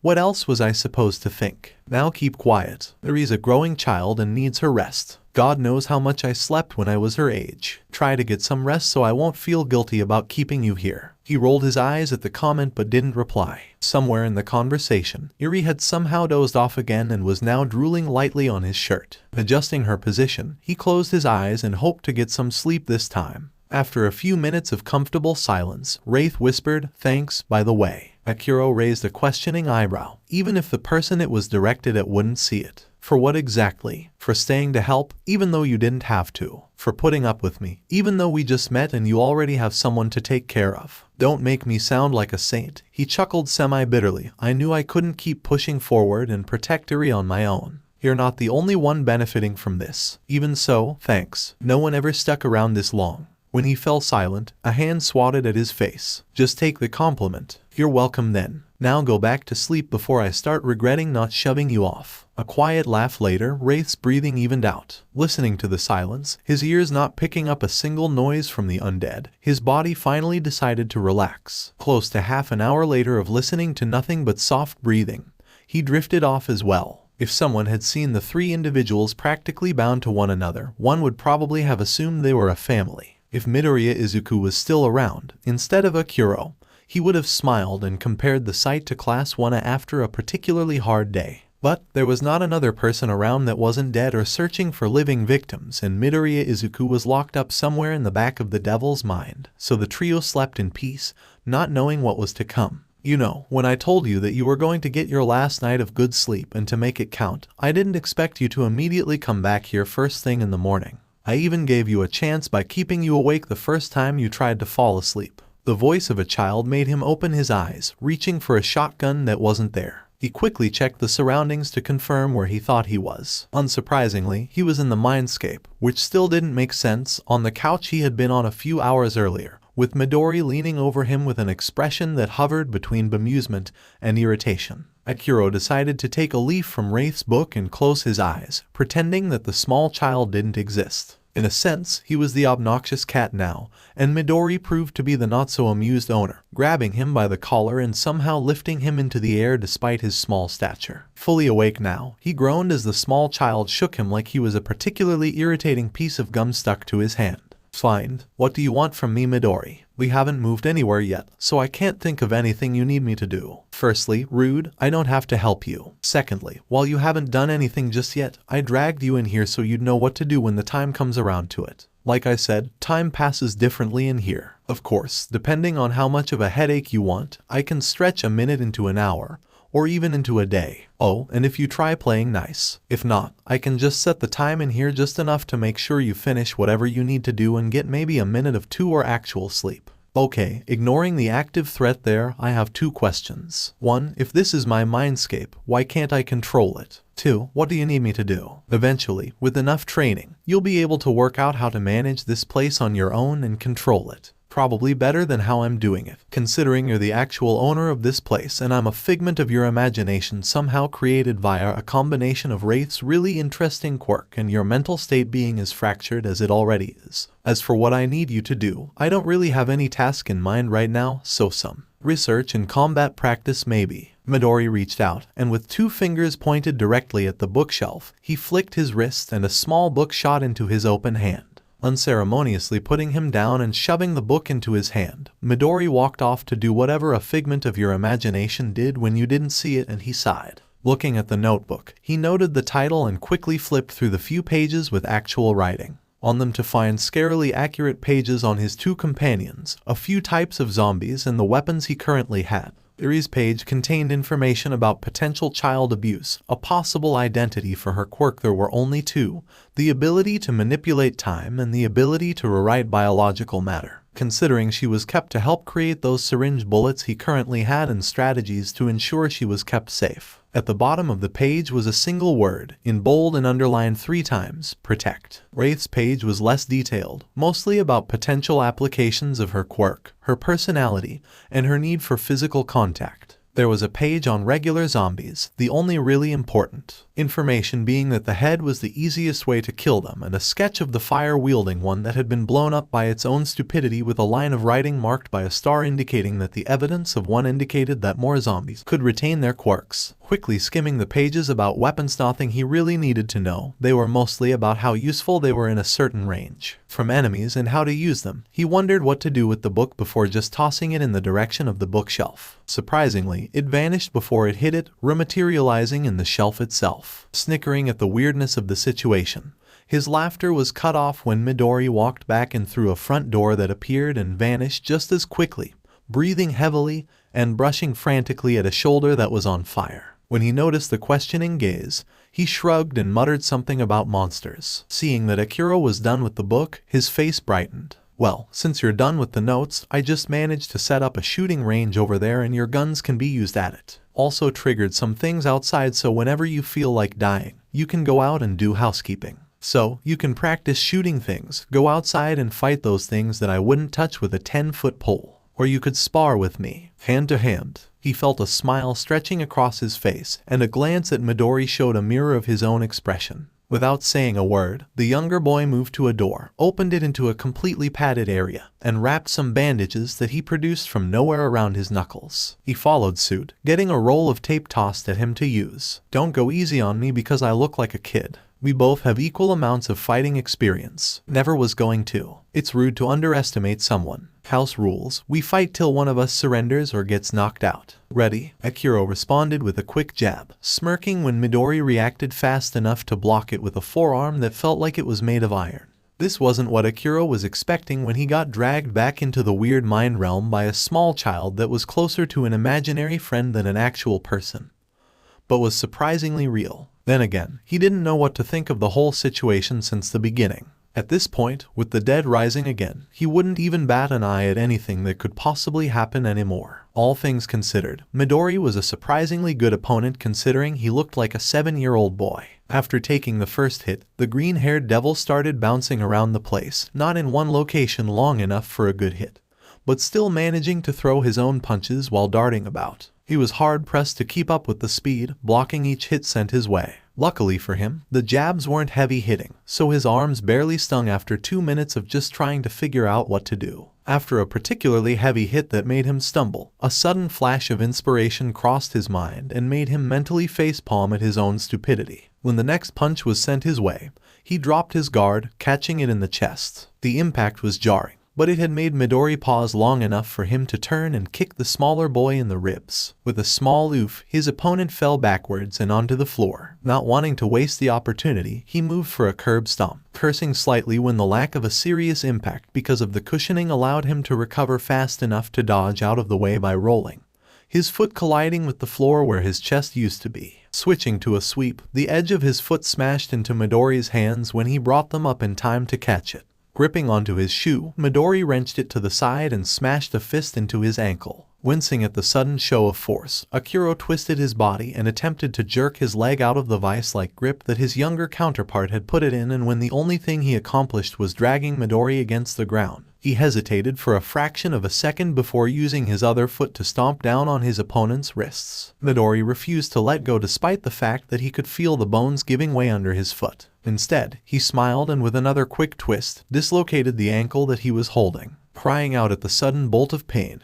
he fell onto one knee, now attempting to pry the hands off with his own. Suddenly, they released his ankle and he switched intentions, grabbing the younger boy's wrists and preventing him from dealing another blow. Shakily getting back onto both feet, still holding onto the wrists of the boy lying on the ground with a cruel grin on his face. A surge of anger rushed through him and he let go, ignoring the twinge in his dislocated ankle and using the same leg to kick him in the face. A grin crept onto his face when the impact finally garnered some form of a reaction when Midori let out a sharp, sudden scream and rolled away, blood dripping from a cut in his cheek. Not taking his eyes off the demon child, he leaned down and forced the joint back into its socket. Stepping back into a boxing stance, he beckoned for the child to get back up. Midori leapt back to his feet, flicking the blood dripping from his cheek, and in a weird gesture, wiped the blood across his neck and created what looked like a cut throat. A small smirk graced his face at the confusion Akira was sure was present on his own, and Midori shifted into a loose martial arts stance. Already tired Akira, the green-haired child, had the hint of a grin on his face, a mocking edge to it. His blood boiled despite knowing that he was just trying to aggravate him and make him sloppy. Nevertheless, it was working. "I can do this all fucking day, you demon." He shot back a remark, attempting to keep his temper in check, frustrated at how little damage he had done in comparison to the little shit himself. Salty already. Come on, you're the one who tore a gash in my face. He tapped the injured side of his face, wiping off some more blood and cracked his knuckles with agrin that had far too many teeth in it. After you dislocated my bloody ankle. He was still trying to ignore the throbbing pain that was coursing through it every other second. One could not simply expect their ankle to be completely fine after it had been pulled out of his socket and forced back in within the span of a couple of minutes. Details. Anyhow, one more go before we analyze the whole fight. I'm going to enjoy this. Likewise, Midori stopped dodging, choosing instead to face him in a fist-to-fist fight, with one of his legs temporarily out of commission until he managed to figure out how much he could move it despite the injury. He stood his ground even though every instinct told him that it was a bad idea. Blocking a hit to the face, then one to the chest and groin. He drove a knee into his opponent's midsection, and when it was blocked by a palm, he withdrew and threw a punch to the face. Midori dodged out of the way and sent a jab of his own in retaliation. His head snapped to the side with the force of the punch, but he gritted his teeth and grabbed the offending limb. Twisting and yanking, he threw Midori over his shoulder, and even before the boy hit the floor, he was already leaning down to punch him. 1-2 punches made contact before he recovered and lashed out with a double front kick that propelled him away from his assailant while doing damage as well. Coughing and feeling like he was hacking up a lung, 𝗧𝗏 recovered and ducked underneath a kick to the head. He barked a laugh in satisfaction and drove a fist into the side of the extended leg as it whistled through the air, hoping to throw Midori off balance. Surprisingly, he remained steady even with only one leg for support, and the other having been thrown off its course. Quickly moving into a scissor kick, he drew an arc through the air, and it probably would have hurt if 𝗧𝗏 hadn't blocked it with a forearm and moved to a comfortable distance away. Midori settled back into his original stance, then relaxed and held his hands in a timeout signal. Suspicious, but choosing to trust him, 𝗧𝗏 put down his hands. Well, this confirmed my theories, so thanks for that. Digging into a pocket, Midori tossed him a syringe and pulled out a second one afterwards. At the questioning glance, he gestured to the object in his hand and then to his neck. Unflinching, he stabbed it into the base of his neck and pushed down the plunger. The cut on his cheek went through what looked like the time-lapsed version of a wound scabbing over and then sealed itself up. Brushing away flakes of dried blood, he rolled his eyes when 𝗧𝗏 just stared at the syringe in his own hand, tilting it to look at the contents. We're in your brain, meaning any injuries we gain are just mental ones. For me, those are physical injuries. But for you, that may be troublesome because each injury comes with a shock to your nervous system based on the severity of the injury. Which means if you take enough damage in here, you'll probably have a seizure or die in real life. So I devised that healing syringe, made from a combination of some herbs and medicinal alcohol. Not sure how it works, but it heals most injuries. Don't lose a limb though. I'm not confident about how much healing this thing can do. Gently pushing the syringe into his neck,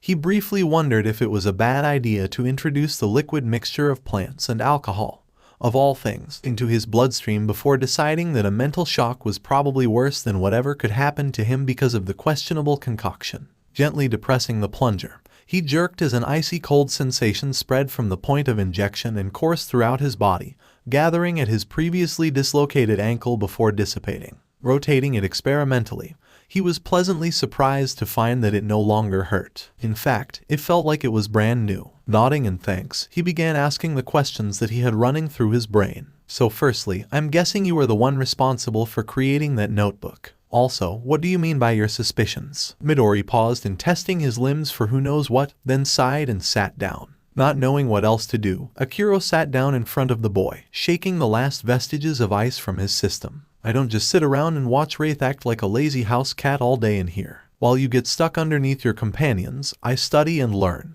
I look through the memories I have access to and I analyze. Whoever you used to be, he was amazing at analysis. I look through hours of footage while figuring out the best ways to counter the things that you fight, how to best protect those that you found along the way, and the weapons that you so conveniently managed to find. Gotta say, you were really lucky to crash into the one car that housed the remains of a man who kept weapons that went out of date when quirks showed up. That's kind of ironic, isn't it, considering we don't have a quirk? Weapons from a time before all this were picked up by a person who was considered the norm in times where they were everywhere. He paused, lips curling into a snarl, like he could feel the pity Akiro felt for the boy, the one who only existed in his mind and couldn't do anything but watch what he could never be a part of. Don't think that I'm doing this for you. I literally have nothing better to do in here. The sooner you get those stupid memories back, the sooner Akiro disappears and whichever fucking part of you that unconsciously created me to help out can uncreate me. I wouldn't exist if you didn't, and I would kill you just to stop the silence if I didn't feel bad about not giving the person before you a chance to continue living.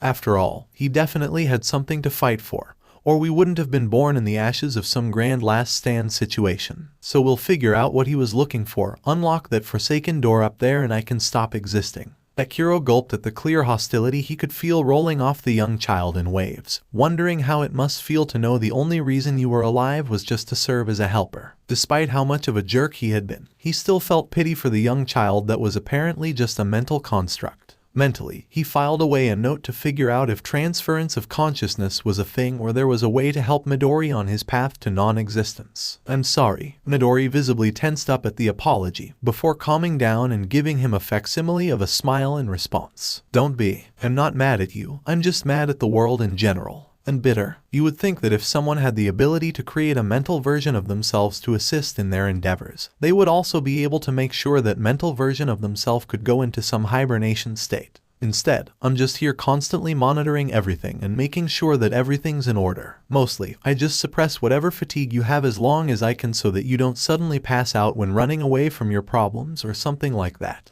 As for my suspicions, I hypothesize that the two of us have equal abilities in fighting. Meaning theoretically, we would be at a tie in a straight fight. And as you saw earlier, apart from the fact that we had different styles of fighting because of the difference in height, we were pretty evenly matched. So I can say with about 90% certainty that our fighting abilities are equal. Considering that I've been training when I'm bored, and I've been bored very often in here, whatever training I do carries over to you as well, unconsciously. How does that work? Wouldn't that mean that we're somehow linked to each other? Midori gave him a deadpan look, before he realized how ridiculous his question was, considering Midori was technically just a mental version of him. He took a few moments to absorb the information, plans on how that could be exploited and how that could serve as a disadvantage racing through his mind. He snapped his fingers when a particular piece of information crossed his mind. Does that mean that you can feel everything I feel? Yes. Midori was struggling very hard to keep eye contact, the tips of his ears turning red. Akiro tried not to laugh at how flustered the small child was considering how calm he had been and succeeded. Mostly, considering the glare that his counterpart was starting to shoot him with. So does that mean? Yes, it does. Shut up. Akiro couldn't help the sudden burst of laughter that escaped him. Midori crossed his arms and looked like he was trying to frown disapprovingly, but mostly looked like he was pouting. That made him laugh even harder, almost doubling over because of the sheer force of his laughter. Midori stared with the driest expression he had ever seen, and he forcefully composed himself. The green-haired child was about to open his mouth, probably to deliver a retort, before he paused as an expression of alarm crossed his face. You remember those weird plague doctor knockoffs that you rescued Eri from? One of them is currently hovering over your bodies. I don't know if he has a friend nearby, but I wouldn't be surprised. When Akiro began to ask a question, standing up as he instinctively reached for his shotgun, Midori held up a hand to stop him and a dark look that promised pain and misery crossed his face. I've been monitoring your body while we were in here, helps to take away some of the boredom and stop me from slowly going insane.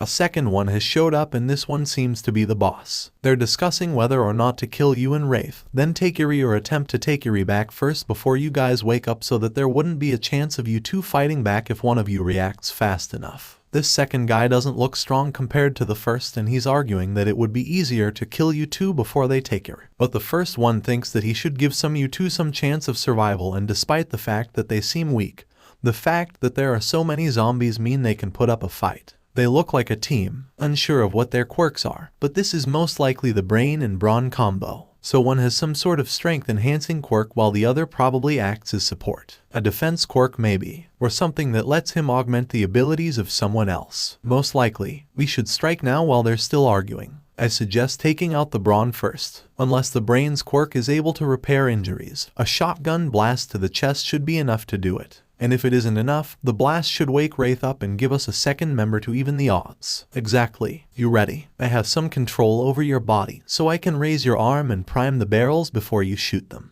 I'm not sure if this will work, but I'll be your spotter, so if anything happens I should be able to help you not die. We can't put this off any longer, so yeah, I'm ready. His eyes flickered open, and before either man could react, he pulled both triggers of the shotgun, not firing one, but 2 blasts into the beefy man's chest and sending him flying backwards to crumple against the wall. Not faltering when the 2 warm bodies he had been cushioning jumped, he got to his feet and reloaded both barrels as fast as possible, pointing and firing at the second man. He cursed when a barrier appeared in midair, blocking the buckshot. As Wraith scrambled to her feet as well, ushering Eri out of the room while pulling out a familiar revolver, a slow laugh caused him to freeze in shock. Turning around, he watched the first one stagger to his feet, not bleeding as much from his chest as he had hoped. Akiro cursed. The barrier man probably managed to pull one up just in time to get rid of some of the damage. Good job, kid, but it won't be enough. Wraith, most likely still half asleep and very irritated considering the rage he could feel emanating from her, surveyed the situation and sighed before pulling out what looked like a minigun. Fuck you guys. I just wanted a nap.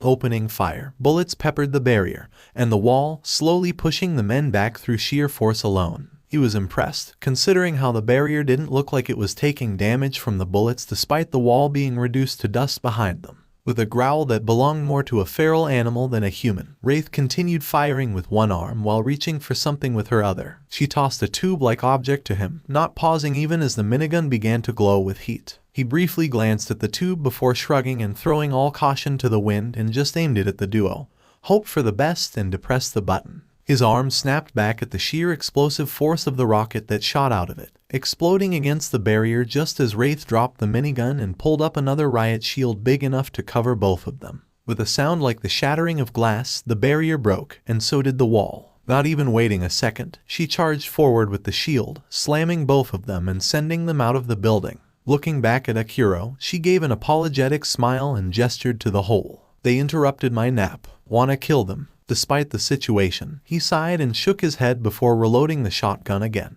Mind giving me something with a little more kick than this thing? Wraith smiled and offered him yet another gun that she pulled out from nowhere. It looked futuristic, with no clear sign of where the ammunition was supposed to go. It had a glowing red core which looked oddly ominous. Flicking the switch on its side, he watched the core turn blue. Wisely keeping his finger away from the trigger, he gestured at the weapon, asking for an explanation and getting more anxious with each second they spent in the recently destroyed room. Got this one after playing a game that was eerily similar to how my quirk now works. Same with the minigun. The rocket launcher was new. I was hoping to get something more like a napalm bomb. On hindsight, my house would be even more destroyed than it already is. This is essentially a rifle that fires concentrated spheres of plasma. Ammunition is unlimited, but the rifle cannon will overheat if you fire it long enough. On the plus side, there's another button on the underside of the grip that allows you to expel the heat in the form of a blast. On the downside, it'll probably burn you as well, so use it as a last resort. Blue is rapid fire while red is sniper mode. Instead of firing balls, it'll fire beams. So you gave me a portable railgun, right? Technically no,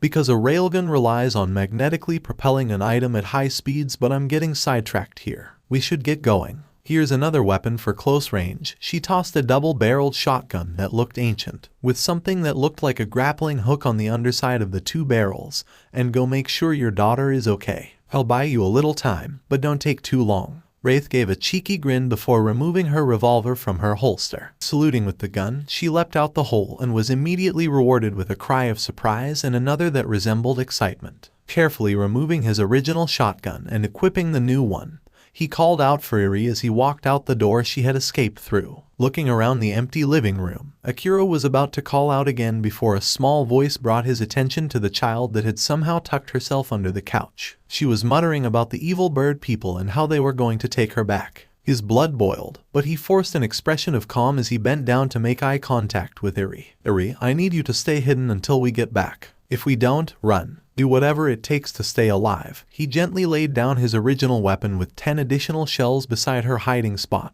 Use this as a last resort. Point at the bad men if they find you and pull the triggers here. Stay safe, Eri. He turned away, pausing when she started talking. Akiro-san, don't go. You'll die if you fight them. Just let them take me. He twisted his head back to meet her concerned gaze, a small smile gracing his face in an attempt at reassurance. I told you before, Eri. I'm not going to let you suffer anymore. Don't worry about me, I have Wraith to cover my back. We'll be fine. Trust me, his piece said. 𝗧𝗏𝗧𝗏 sprinted back through the door, grip tightening on the plasma rifle and switching it back to sniper mode. Leaping out the hole the same way 𝗧𝗏 did, he said a brief mental prayer to all the deities he could think of before aiming down the sights. 𝗧𝗏 was currently dodging around the man who was launching punches at a speed that made his arms blur while taking potshots with her ever-present revolver. She looked irritated when every time she fired, the yellow barrier that the other plague doctor knockoff had used to save the strong one flickered into being just to remove the threat. It was clear that the lanky man had a pretty good reaction time.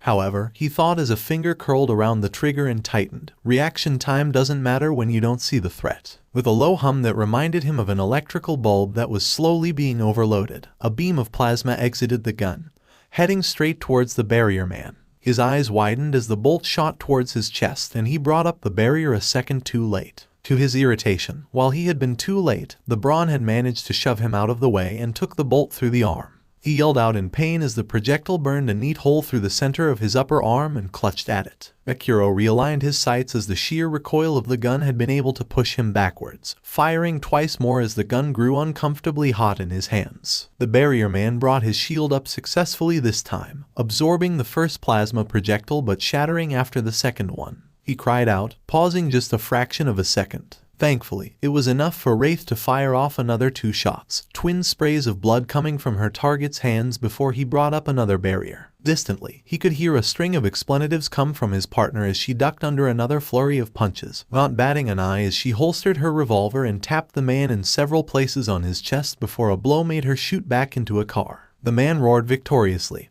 but paused when he noticed what was attached to his midsection. 𝗧𝗏𝗧𝗏 grinned as he hit the ground, pulling out the antique shotgun and trying out the grapple. With the push of a button, he launched the hooks into the wall of a building behind the barrier man, reeling himself in as the fragmentation grenades 𝗧𝗏 had embedded in the man's flesh began going off one by one. To give the brawn credit, he managed to rip off the rest as the first exploded. That meant that instead of his body turning into a bloody mess, only part of his torso was ripped to shreds while the other 3 hand grenades turned his functioning arm to a fine bloody mist. The man collapsed, clutching his stomach as his intestines threatened to spill out. 𝗧𝗏𝗧𝗏 finally reached the peak of his flight and released the hook, landing feet first into the remaining man's face. He grunted, then screamed as his head collided with the ground. No barrier appeared to fling him off and 𝗧𝗏𝗧𝗏's grin stretched further across his face. It seemed that his hypothesis had been correct. Bringing the shotgun down to gently nudge the man he had pinned under him, the struggling individual froze as the barrels rested against his forehead.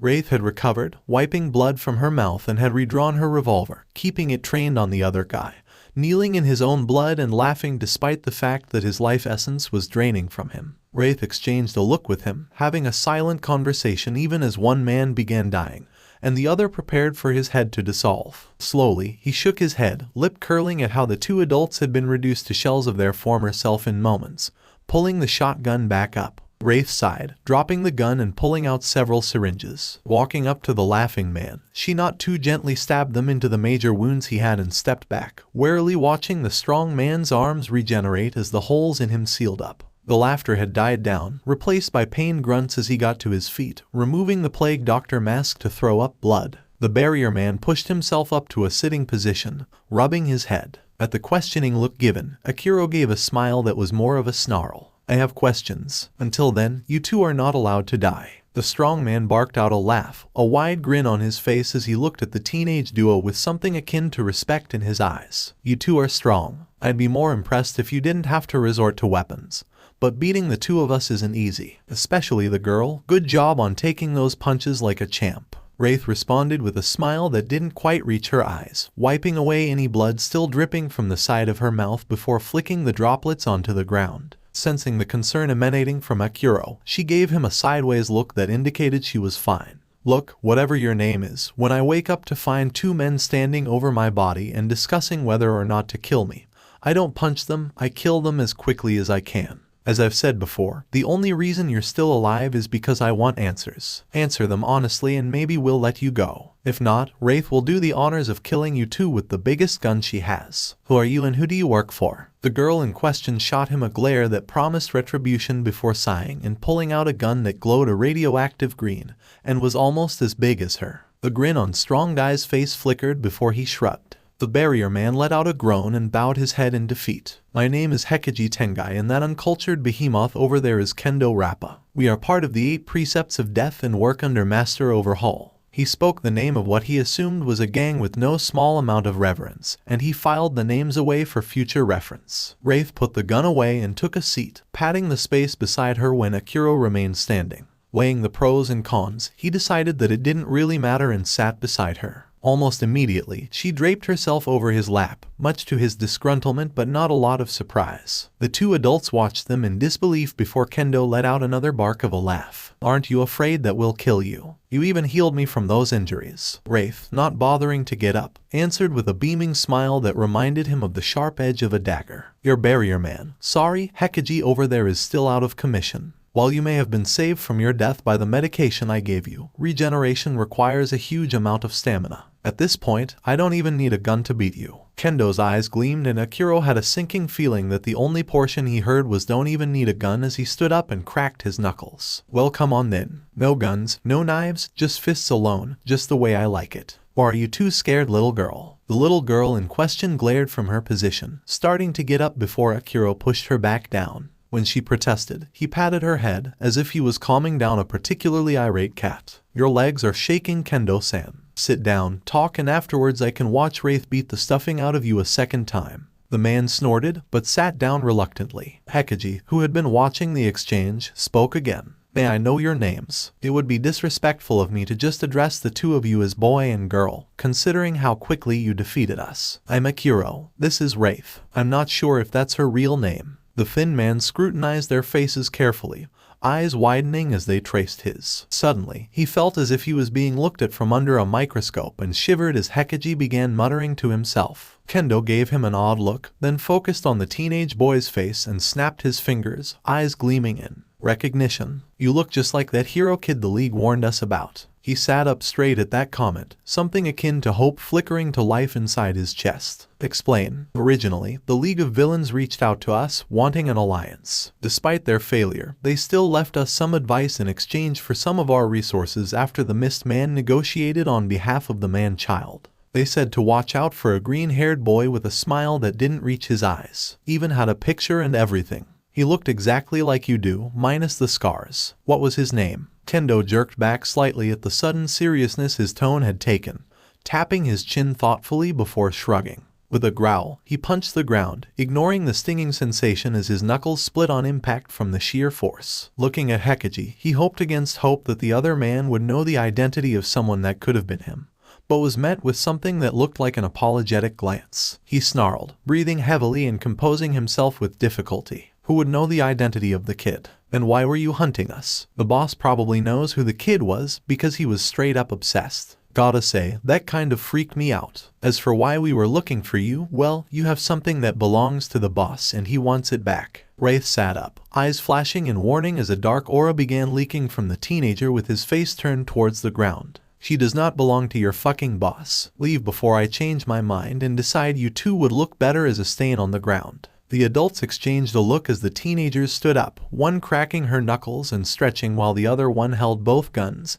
dangling loosely from his hands. 𝗧𝗵𝗃 scratched his cheek almost sheepishly. See, Akiro, Master 𝗧𝗏𝗏 will kill us if we return without his property. Would you kindly return her to us? Silence met his request and the man with the barrier quirk sighed even as Kendo grinned and stepped forward, raring for a fight. Say, how much do you love that boss of yours? Kendo paused, shrugging before waving a hand dismissively. 𝗧𝗵𝗃 pondered the question for a slightly longer moment before gesturing for Kendo to speak. I followed the boss because I wanted to beat him one day, so I don't really care about his mission or anything. 𝗧𝗵𝗃's pretty loyal to him though. Admittedly, I do respect Master 𝗧𝗏𝗏, and would gladly lay down my life for him. However, 𝗧𝗏𝗏 has, he paused, shuddering at some hidden memory, changed. His goals are no longer as noble as they used to be. Why do you ask? I can't give you 𝗬𝗓𝗓, and you'll die if you go back empty-handed. So I have a suggestion. How about you take us back to your base of operations and we'll kill the boss? 𝗧𝗵𝗃 let out an offended snort while Kendo's eyes gleamed in interest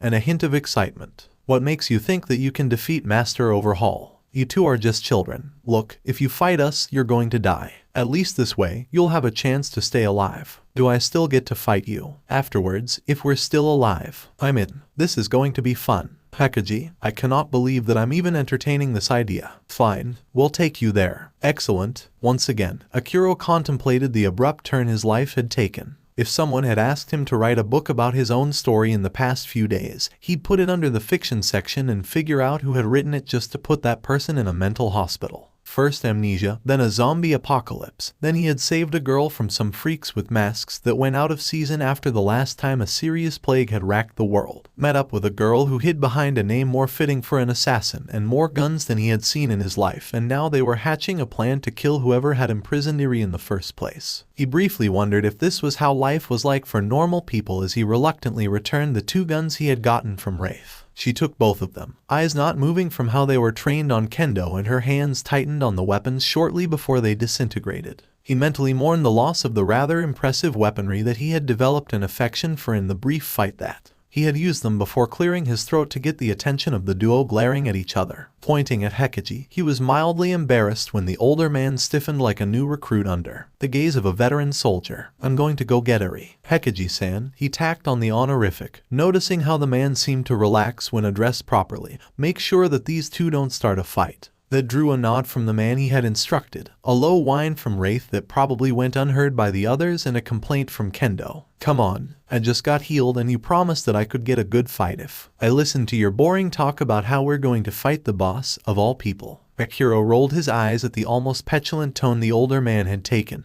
wondering who 𝗧𝗏𝗏 was. To be able to command 2 people that were so different in personality to work towards their information was key, especially since they were now attempting to fight the man himself. Hand curling, unconsciously going for a gun that had been left behind to allow Iri some semblance of protection in case the fight hadn't gone the way it had, he replied to the muscular man, unfazed by the way he was cracking his knuckles. Wraith already said that you're not fully recovered yet. We're trying to take down the leader of the 8 after all. He fought down a grin at the short huff of laughter from 2 people and the offended noise 𝗧𝗵𝗃𝗃 made. And we are just 4 people. Considering he had the resources to send 2 of his men with such powerful quirks and synergy, I'd say that the odds are stacked against us. Rest and recover. Unless he's back along the road I traveled down, I think that we have enough time to spar on the way there. 𝗧𝗵𝗃𝗃, Kendo, seemingly satisfied, nodded and gradually wound down from the battle-ready posture he had begun to take up, patting Wraith on the arm and sending her a sideways glance, which she responded to with a nod that was more like a slight tilt of her head.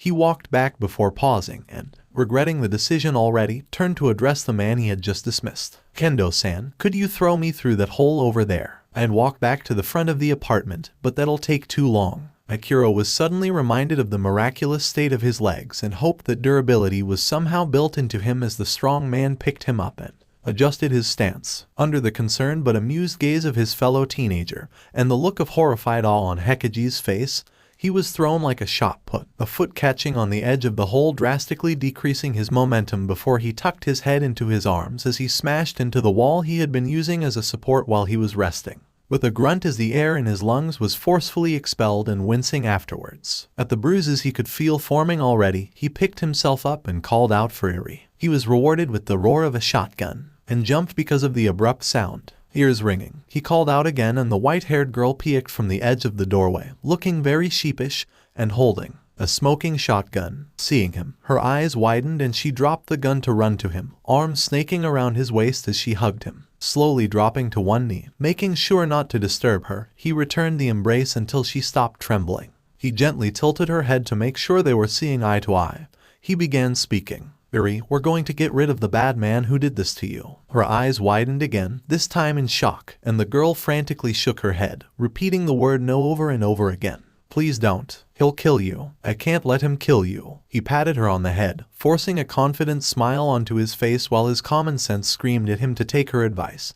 He pretended to be more sure of himself than he truly felt. Iri, those men from earlier came here to find you. If we don't bring the fight to him, he'll just keep trying to take you back there. I can't allow that to happen. And despite how the mental profile he had already been building of 𝗧𝗏𝗏 clearly stated that he was going to get his ass beaten 7 times to Sunday, he knew with startling clarity that he would rather die fighting than stand for Iri to get taken back to the hellhole that she had lived in for most of her life. She didn't look reassured by his words, a guilty expression surfacing on her face as she looked towards her feet and began to apologize. I'm sorry for causing you trouble. before she could continue talking about how she wasn't worth it and apologize for him trying to help her. He booped her nose, causing Eri to blink and momentarily go cross-eyed, the words dying in her throat. Eri, we all have choices and these choices make us. I am not a good person. I've killed people. I am marching off to kill people. But I would rather die than allow the bad man to get his hands on you again. So don't feel guilty. As much as I'm doing this for you, I'm also doing this for myself. This is my choice. She ducked her head, refusing to meet his gaze, and one of her hands curled loosely around the portion of his shirt she had been gripping.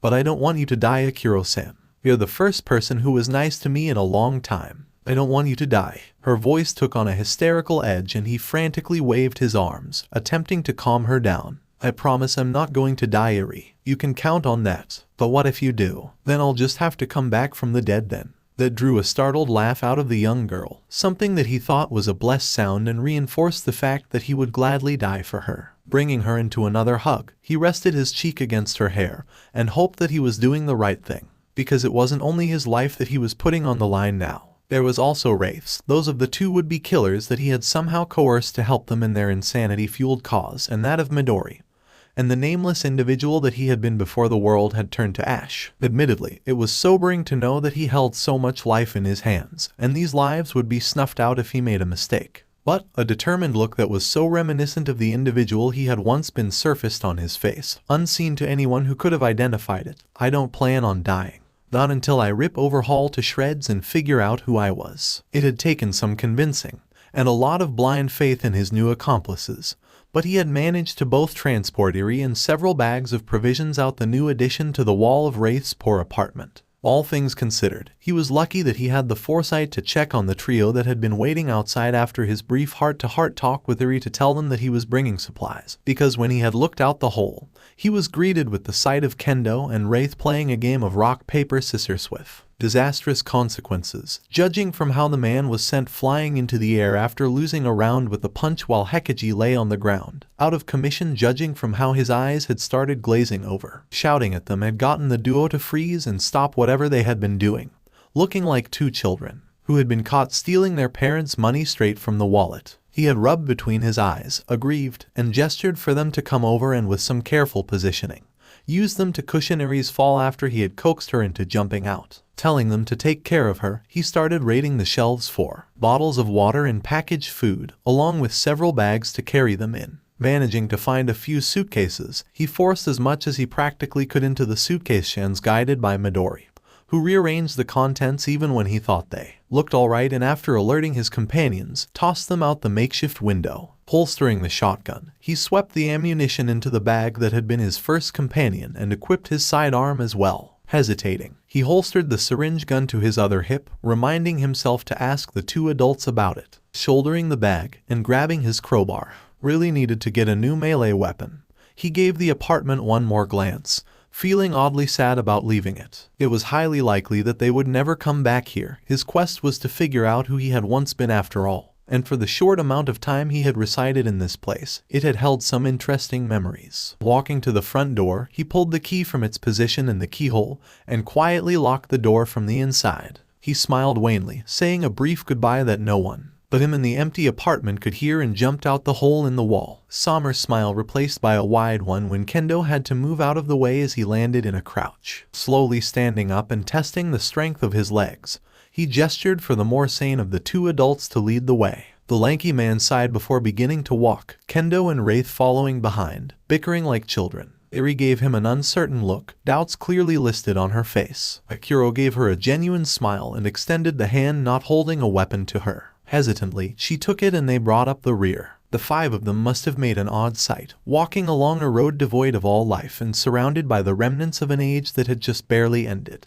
His lips curved into a smirk at the thought, before mirth drained from his body. They were up against someone powerful. They needed to be ready. 𝗧𝗪𝗓𝗄-san, what can you tell me about 𝗲𝗏? Somewhere along their journey, the duo who just wouldn't stop bickering had fallen behind him, and 𝗧𝗪𝗓𝗄 had slowed down to accommodate Eri's slower pace. Feeling bored and tired of how the adult man and teenage girl were acting like brats, he decided that now was as good a time as ever to figure out the mysterious man that he sought to kill. 𝗧𝗪𝗓𝗄 gave him a wary glance, one that drifted to the odd gun he had prized from the cold, dead hands of a former member of the 8 Precepts of Death, and his shoulders slumped. by how his eyes had darted to the girl who was still clinging onto him like he was a lifeline. Akira realized with some cold fury that his hypothesis about what was truly in the syringes was most likely correct. As if he didn't already have enough reasons to force-feed 𝗲𝗏 a grenade and watch him disintegrate into a bloody mess. As much as it pains me, I understand that you will need as much information as possible to ensure that we survive while Master 𝗲𝗏 does not. Very well. Listen carefully, because I can only bear to say this once. He nodded seriously, before mentally hoping that Midori was going to compile everything they heard, so that when they eventually took a break,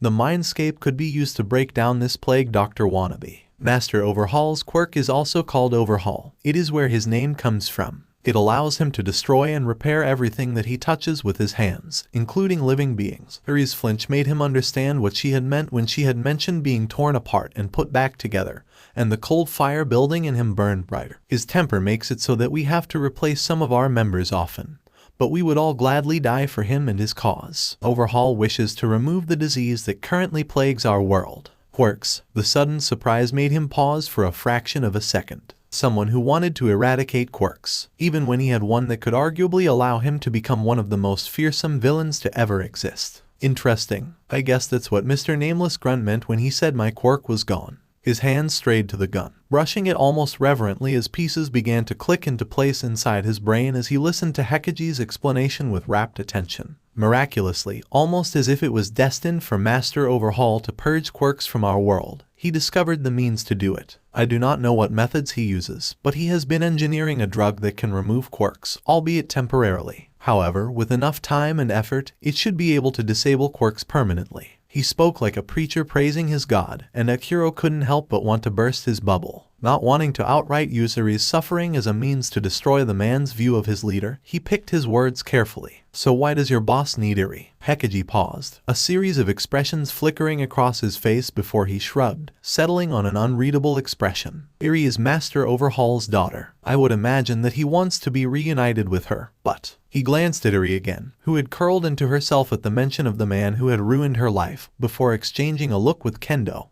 who for once had no trace of a smile on his face. Faintly, he heard the muscular man growl something under his breath that sounded suspiciously like bastard. It doesn't matter anymore. Master 𝗲𝗏 has a serious case of germophobia, growing irritated and sometimes even hysterical when things are not clean. He wears gloves and a mask, and I have yet to see him without them. Now, the world seems to have done his job for him. However, I believe this zombie outbreak has more to deal with him than he cares to let on. Do you understand what I mean? A sharp intake of air from Wraith and a sinking feeling in his chest as more pieces of the puzzle whirred and moved into their proper places. It would make sense. Most zombies did not retain their quirks. In order to remove a quirk, a part of someone embedded into their DNA, the code that made up their very being, one would have to target the genome that controlled the quirk. Take that away and it would be equivalent to ripping apart someone's genetic code, like how books on the past had mentioned radiation poison, diseases that tore people apart from the inside out. No one could be able to predict what would happen to an unstable genetic code.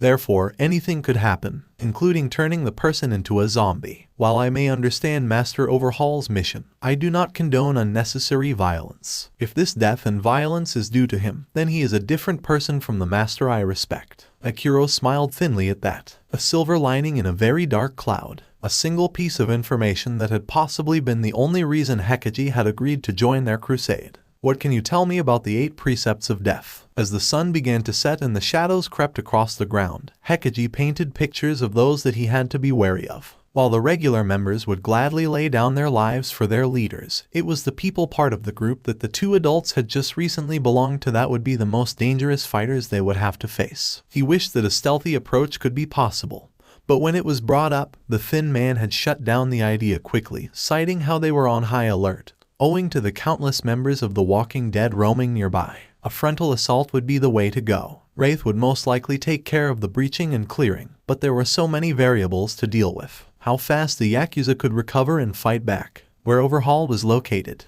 and most importantly of all, what to do with Yuri. He needed all the help he could get, yet he couldn't bring himself to drag the young girl into the line of fire. They would need to seek a place for her to hide while they stormed the castle. And what if their war failed? What would the young girl do? While they set up camp in the park they had been going through, unfurling blankets to serve as makeshift beds and lying down to look at the starry sky, he asked these questions out loud, making sure that 𝗧𝗓𝗧𝗏 was asleep before he did so. Various ideas were thrown around before, surprisingly, Kendo brought up one that held some merit. I've heard that some other places like hero schools have managed to hold out. UA is probably one of the most well defended of them all, almost to the level of the boss place. That school is basically a fortress. If we go there, we can probably find help, and if no one's there, 𝗧𝗓𝗧𝗏 will be safe. The trio discussed the topic for a while longer, debating the pros and cons. In the end, it was decided that they would look for the school before hunting down 𝗓𝗏𝗏. To their collective relief, 𝗧𝗓𝗧𝗏 had revealed that the school was actually on the way to wherever the compound in which 𝗓𝗏𝗏 resided was located.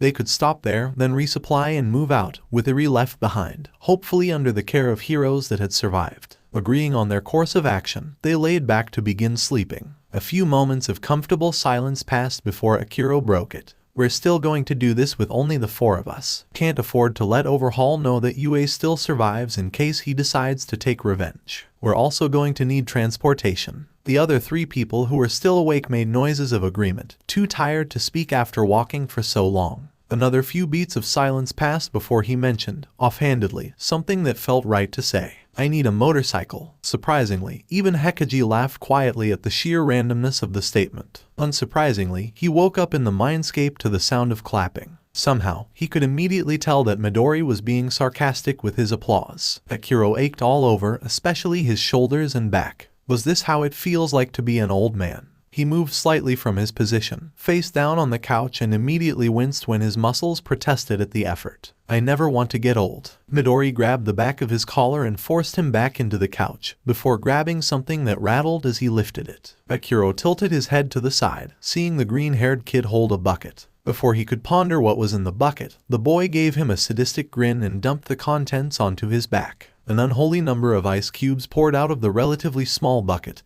and he cried out in surprise and some agony when they made contact with his back. Only for a short while though, for the coolness of the ice cubes quickly brought relief to his tired muscles. After getting used to the sensation of melting water soaking into his shirt, he began talking. So why do I feel like I got run over by a truck? Midori snorted before cuffing him gently over the head and brushing the remnants of the ice off his back. What? You think the fact that your body is tougher than the average human means that you can do stupid shit like jumping from the 4th story of a building and use the recoil of a gun that is really cool, all things considered, to soften the fall and get off completely fine. Akiro opened his mouth, watched the glare on Midori's face intensify, closed it and looked at anywhere in the room but him. Despite the fact that the way his mental helper had phrased it made it sound stupid, it was pretty much what he had expected to do. Of all the stupid things you possibly could have decided to do, your course of action in the fight against those Yakuza guys was probably the worst possible choice you made. You have hairline fractures in your legs, air blasting yourself with the gun did wonders for your back, and the only reason you managed to pull it off was because I was regulating most of it. That little ice bath I gave you earlier should help stave off most of the pain you would have felt the next morning.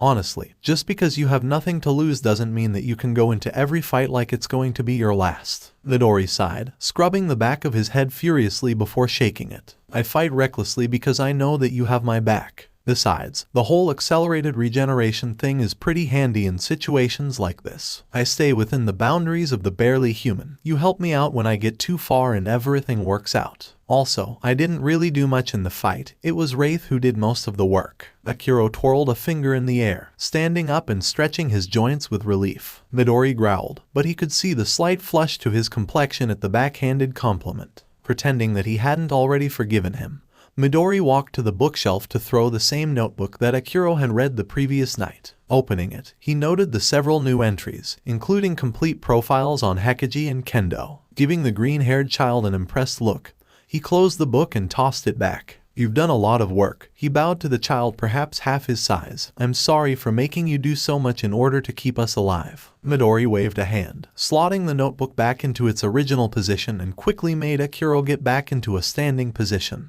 As I've said before, I don't exactly have much to do in here. In fact, I should be the one thanking you for collecting so much information and experience. I also managed to break one of the locks on the door upstairs. Only 3 more to go. He showed the shattered halves of an old-fashioned padlock, grinning as he did so. 𝗧𝗏𝗧𝗏 grinned right back, relieved that they were one step closer to figuring out who the original truly was. I suppose you heard what the information 𝗧𝗵𝗃𝗧𝗏 and Kendo-san gave us. How high do you think are the chances that the person their boss was warned about was the original version of us? Midori tapped a finger to his chin in thought, before inviting him to walk across the room. Pulling aside a curtain, he revealed another door and pulled it open. Inside was a room much smaller than the padded one that they had spared in the previous day. On it was a simple corkboard, with several pictures attached to it, linked by red strings. It was something straight out of a police television series. In the middle was a blank photograph, with the outline of a person and a question mark drawn in black ink. There wasn't much else to it other than the pictures of Iri, the 2 members of the 8 precepts of death, and another rough sketch of a thin man in a beak mask. This one was labeled Overhaul. From the few bits of information we managed to come across, there is a high chance that the person he was talking about was actually us, or rather the original version of us. I mean, how many green-haired teenagers are out there that have the abilities to run into so much trouble in so little time? The reinforcement to our shared body wasn't a product of the failed attempt to turn us into a zombie. Midori paused at that statement, blinking several times. Actually, I'll have to look into that. The fact is, 𝗧𝗏𝗧𝗏, we're just new souls in a veteran's body. So the first version of us definitely has some experience in fighting. There isn't enough data to make a conclusive call, but if you wanted me to bet on it, I would definitely put my money on this mystery individual being one and the same with us. He felt some sense of relief and excitement at the fact that Midori thought like him. In that case, isn't it great? We'll finally be able to put a name to the original. Perhaps that'll make breaking open that door easier. Midori chuckled, nodding before a conflicted expression crossed his face. Gesturing to the door again, the duo walked out, and the door closed on its own behind them. The experience you got from fighting those guys, despite the fact that you didn't exactly do much, means that we can make future fights a little easier. Now, don't freak out, but I'm going to need you to lie down on that table that looks like an operating table. 𝗧𝗏𝗧𝗏 glanced at the blood-stained table, edging away slightly from Midori, who had begun to pull on a pair of surgical gloves. Hard pass. Come on, I promise it won't hurt much. It's the only way I can augment this body even further. And besides, I can keep you here for days.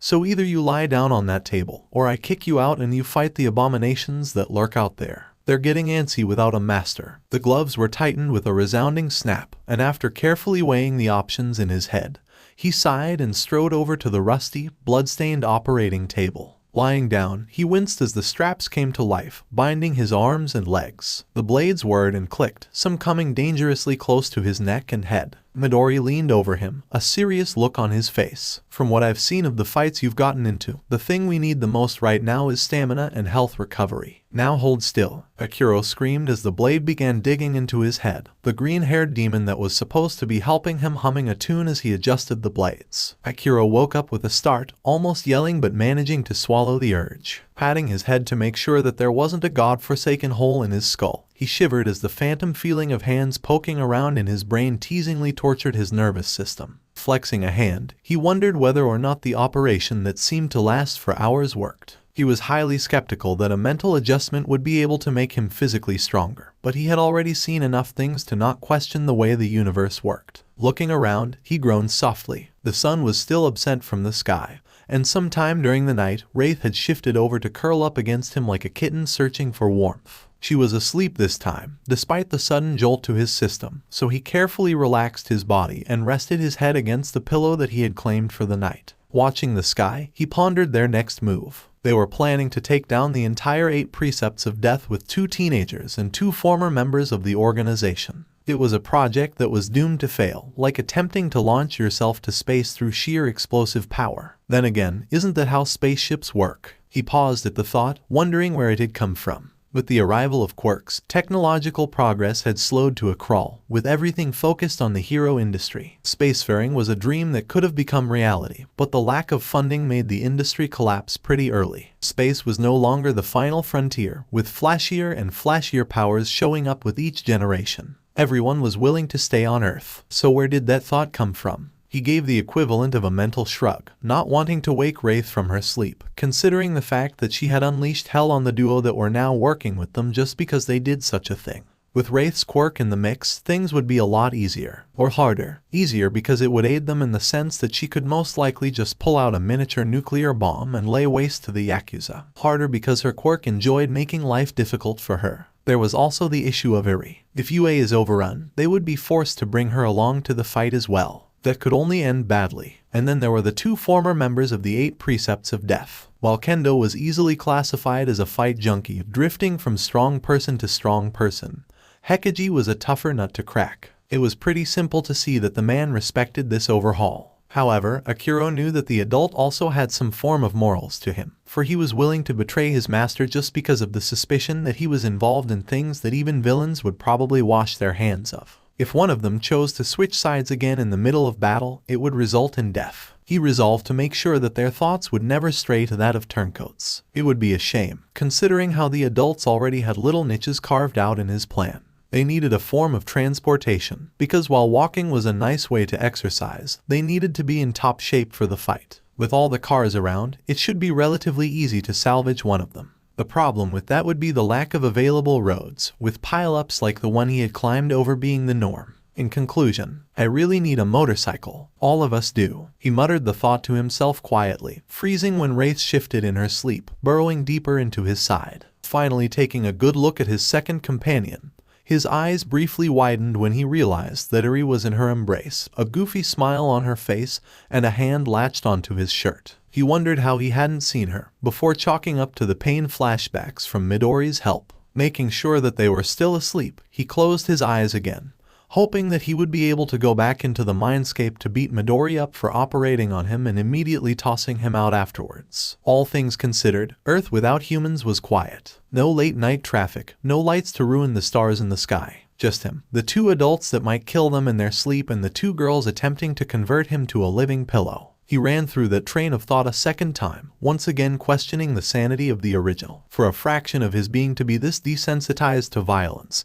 and the sheer randomness of the situations he had been thrown into meant that before Akira had a rough life. He chuckled softly at the thought. How could anything be worse than being stuck in a zombie apocalypse without your memories while planning to topple the Yakuza? He jerked, falling off the couch at the sounds of screaming and the tearing of metal. Snapping his head to the source, he was treated with the sight of a young child balancing several planks of wood while hammering one across the doorway into his mindscape, nails scattered on the floor around him. Midori pounded the last nail in, scooping some up from the floor while letting out a string of curses that would have made a sailor proud. Noticing that Akira had dropped in, he pointed to the pistol and the several clips of what he hoped was ammunition as the door shuddered from the force of something big ramming against it. While I would complain about you being back here, perfect timing. Get the gun? These fuckers finally decided that their fear of the Slayer isn't enough to stop them from feeding on the only food source they have in this hellhole. Take the stairs, there's a window that you can jump through. Show these monstrosities how we do it.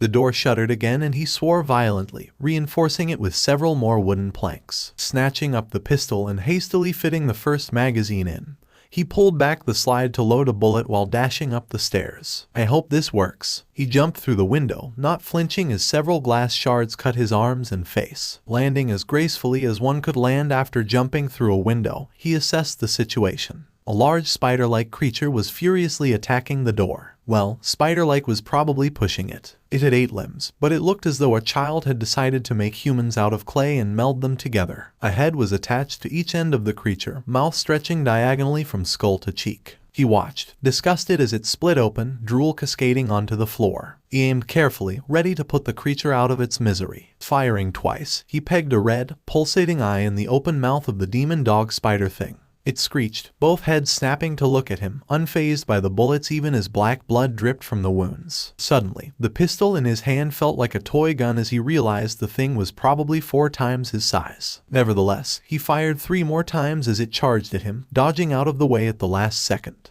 Midori peeked his head out the broken window. Akira, that thing's going to take more than a pistol to kill. Buy me some time. He swore loudly and pulled off another shot while jumping over the first head of the thing and narrowly escaping getting bitten by the second. He screamed at Midori as the monster charged at him again, this time drawing blood with a swipe of a leg that was broken and bent so badly that the bones poked through the skin and cut into his side. Then why? He ducked, the flippity-floppity fuck, shot the thing in its other eye and the rear head. Would you send me out here with a pistol? He rolled to the side, groaning as the hind leg of the spider dog man thing lashed out and sent him flying. He landed on his feet, thankfully, just in time to run away again. I panicked. I'm sorry. Hang tight. And with that parting phrase, Midori vanished. Akiro swore again, unloading the rest of his bullets into the creature before reloading. His vision went red as his blood began to boil with rage. Fine. You want to play? Let's play. Akiro dropped all attempts to defend, snarling as he leaped into action, the gears in his head turning even as he did so, searching for a plan. The creature screeched as more bullets peppered it in vital points like the head, the eyes, and several giant teeth that were as large as his head. It did nothing but annoy the abomination, but gave him the few precious seconds he needed to jump over it once again, making sure to deliver several savage kicks as he hopped across its body. Akiro landed gracefully, just in time for the monster to reverse and smash into him. He grunted, skidding back from the force of the impact and feeling his bones begin to protest at the stress he was putting them under. Ignoring the cries of his body to rest, the teenager continued firing, wishing that he had kept the plasma rifle Wraith had so helpfully provided for the other fight he had just been in, for it would have made this battle a hell lot easier. Grasping the shotgun on his back, he cursed when he realized that it was apparently empty, and ducked out of the way of the demi-dog as it made another lunge for him. The monster was drooling all over the place, leaving splotches of liquid that he had to take care not to step in so as to not lose his balance while he danced around their owner. Managing to wrangle it into facing him while a pillar was behind his back, he smirked and rolled out of the way as it leapt again, smashing face first into the obstacle and causing it to shudder. Midori poked his head out of the shattered window at the impact, opened his mouth, and immediately shut it with a snap when Akiro gave him a glare that he hoped conveyed the full force of his annoyance and anger. The boy appeared to be searching for something, before he raised a hand and threw several small objects in his general direction. The projectiles arced gracefully through the air, and the teenager used the demi-dog's head as a springboard to grab them. A quick glance told him that they were shotgun shells, and he immediately began to reload his other weapon. Thankfully, his opponent was like a typical tanky mob from a video game and was busy searching for him, sniffing the air. When it turned to him as he cocked the shotgun, Akiro smiled and whistled. Both heads snapped to attention and he put another bullet into an already ruined eye socket just for the sake of it. The demi-dog screamed once again, barreling towards him with the subtlety of a burning bus. He prepared to dodge out of the way again before an idea crossed his mind. This is stupid and will probably get me killed. He nodded to himself, pleased at his common sense, and did it anyway. Waiting for the demi-dog to finally reach him was agonizing, and he really wanted to run, but he forced his legs to stop trembling even as the rancid breath of the monster washed over him, and he tried not to retch at the stench. Just before it reached a distance at which he could reach out to touch those disgusting teeth if he had wanted to, Akiro rammed the shotgun into an eye socket as he threw himself into the air, firing both shells. He was rewarded with the head he had fired into convulsing and twitching, the section it was attached to seizing up along with what was probably part of its piloting system as the back of the monster's head was blown into a fine red mist, giving Akiro a fresh new coat of paint even as he reloaded the shotgun once again, cocking the triggers with a satisfying click. Bouncing across the skin of the demi-dog, he decided to do something more effective with the other head, which was roaring in pain as its body refused to answer its commands. Carefully resting the pistol against the back of the second skull, he fired 3 times, blowing a nicely sized hole into it. Then, Akiro forced the shotgun into the hole, hammering the butt of it twice with the back of his hand just to ensure that it was in there. Smiling sadistically, he pulled the triggers again before wrenching his weapon out and wiping off the gore jumping off the body of his foe even as it began to collapse. He reloaded the firearm once again, holstering it after he was done and ignoring the blood still dripping from him and his weapons. Midori peeked out of the window again, eyes widening in surprise when he took in the bloodied teenager and dead monster. He disappeared, reappearing when the door to the pillar in which his mindscape resided opened with several clicks, clutching a rather large sword. It gave him a sense of deja vu as he laid eyes on it, the odd image of a child holding a sword too large for him flickering, briefly replaced by an older version of Midori holding a glowing, almost organic-looking blade. He blinked, and the image was gone, shaking the weird feeling of forgetting something from his mind. He arched an eyebrow in what he hoped was an unimpressed look while folding his arms over his chest. You gave me a pea shooter to kill that fucking demi-dog, and then 20 minutes later you gave me shotgun shells that destroyed the heads of that monster almost immediately. Do you know what I was planning to do if I hadn't gotten that last-minute save? He stepped forward, Midori shrinking with each word he spoke. I was going to keep running that monster into pillars until it was dazed enough, then plunge my hands into its eye sockets, and try to tear apart its brain without getting bitten in half. That's literally the shittiest way I could have beaten that thing. But it was probably the best way considering the gun you gave me. The small boy coughed sheepishly, holding the longsword over his shoulder with one hand despite how much it probably weighed. I was working on the pistol in the first place, because there are other kinds of those things out here, and for some reason there's plenty of 9mm around here from the few places I managed to search before a horde of monsters came running for my blood. I may or may not have forgotten that you had a perfectly good shotgun, and I could just craft shells for that instead of creating a pistol from the blueprints I plucked out of your head. The last statement was more of a question than a statement, and 𝗧𝗏𝗧𝗏 sighed when he finished by grinning hopefully. Running a hand down his face, he glanced back, warily, at the still body of the demi-dog he had just killed. The first of many, if Midori was to be believed. Is that thing going to disappear or something? Midori's face briefly adopted a look of confusion before he looked in the same direction of 𝗧𝗏𝗧𝗏, and made a small noise of understanding. He shook his head, looking very tired as he did so. Duh. Luckily, or unluckily depending on who you ask, they can be reduced to key components in the tools for survival here. It's pretty weird that there would be such a giant landscape, with monsters born from someone's souped-up nightmares when they were high on crack, if only one of these pillars to heaven housed your mindscape. I choose not to dwell on that. So anyway, that's why I brought this bad boy out here. I do most of my fighting with it, but it's also handy for the cleanup process. Hefting the sword, he began to walk towards the corpse. Not knowing what else to do, 𝗧𝗏𝗧𝗏 followed, pistol out, and looked around to check the surroundings from time to time. Not like anything could possibly sneak up on them in such a wide expanse of space. Once again, his eyes were drawn to the black spot in the distance, and something in his chest yearned for it. Shaking himself from his brief daze, he only realized that they had made the short journey to the corpse when he bumped into it. Midori sighed, a sound of long time suffering before holding the sword up and cutting deep into the demi-dog's front head, before sawing through what little flesh still connected the head to the body. Blood splattered onto the floor as the severed head landed with a wet splat.